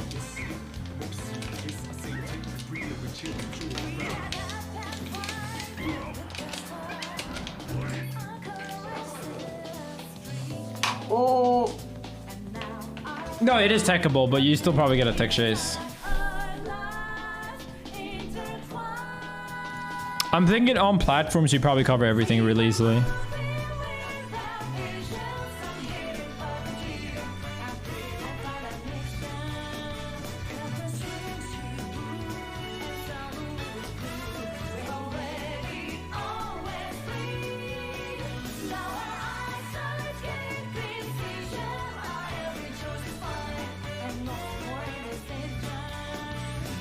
Who should we raid?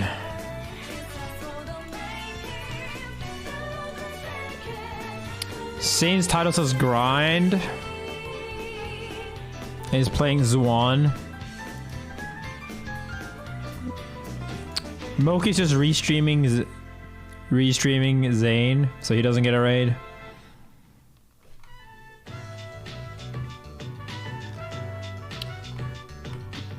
So we're thinking either PP or Sora.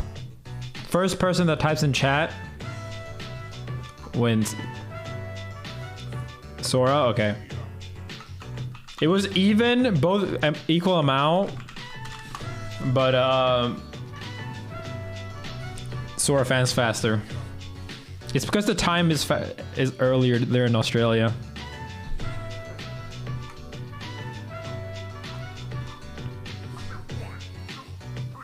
Time zone advantage.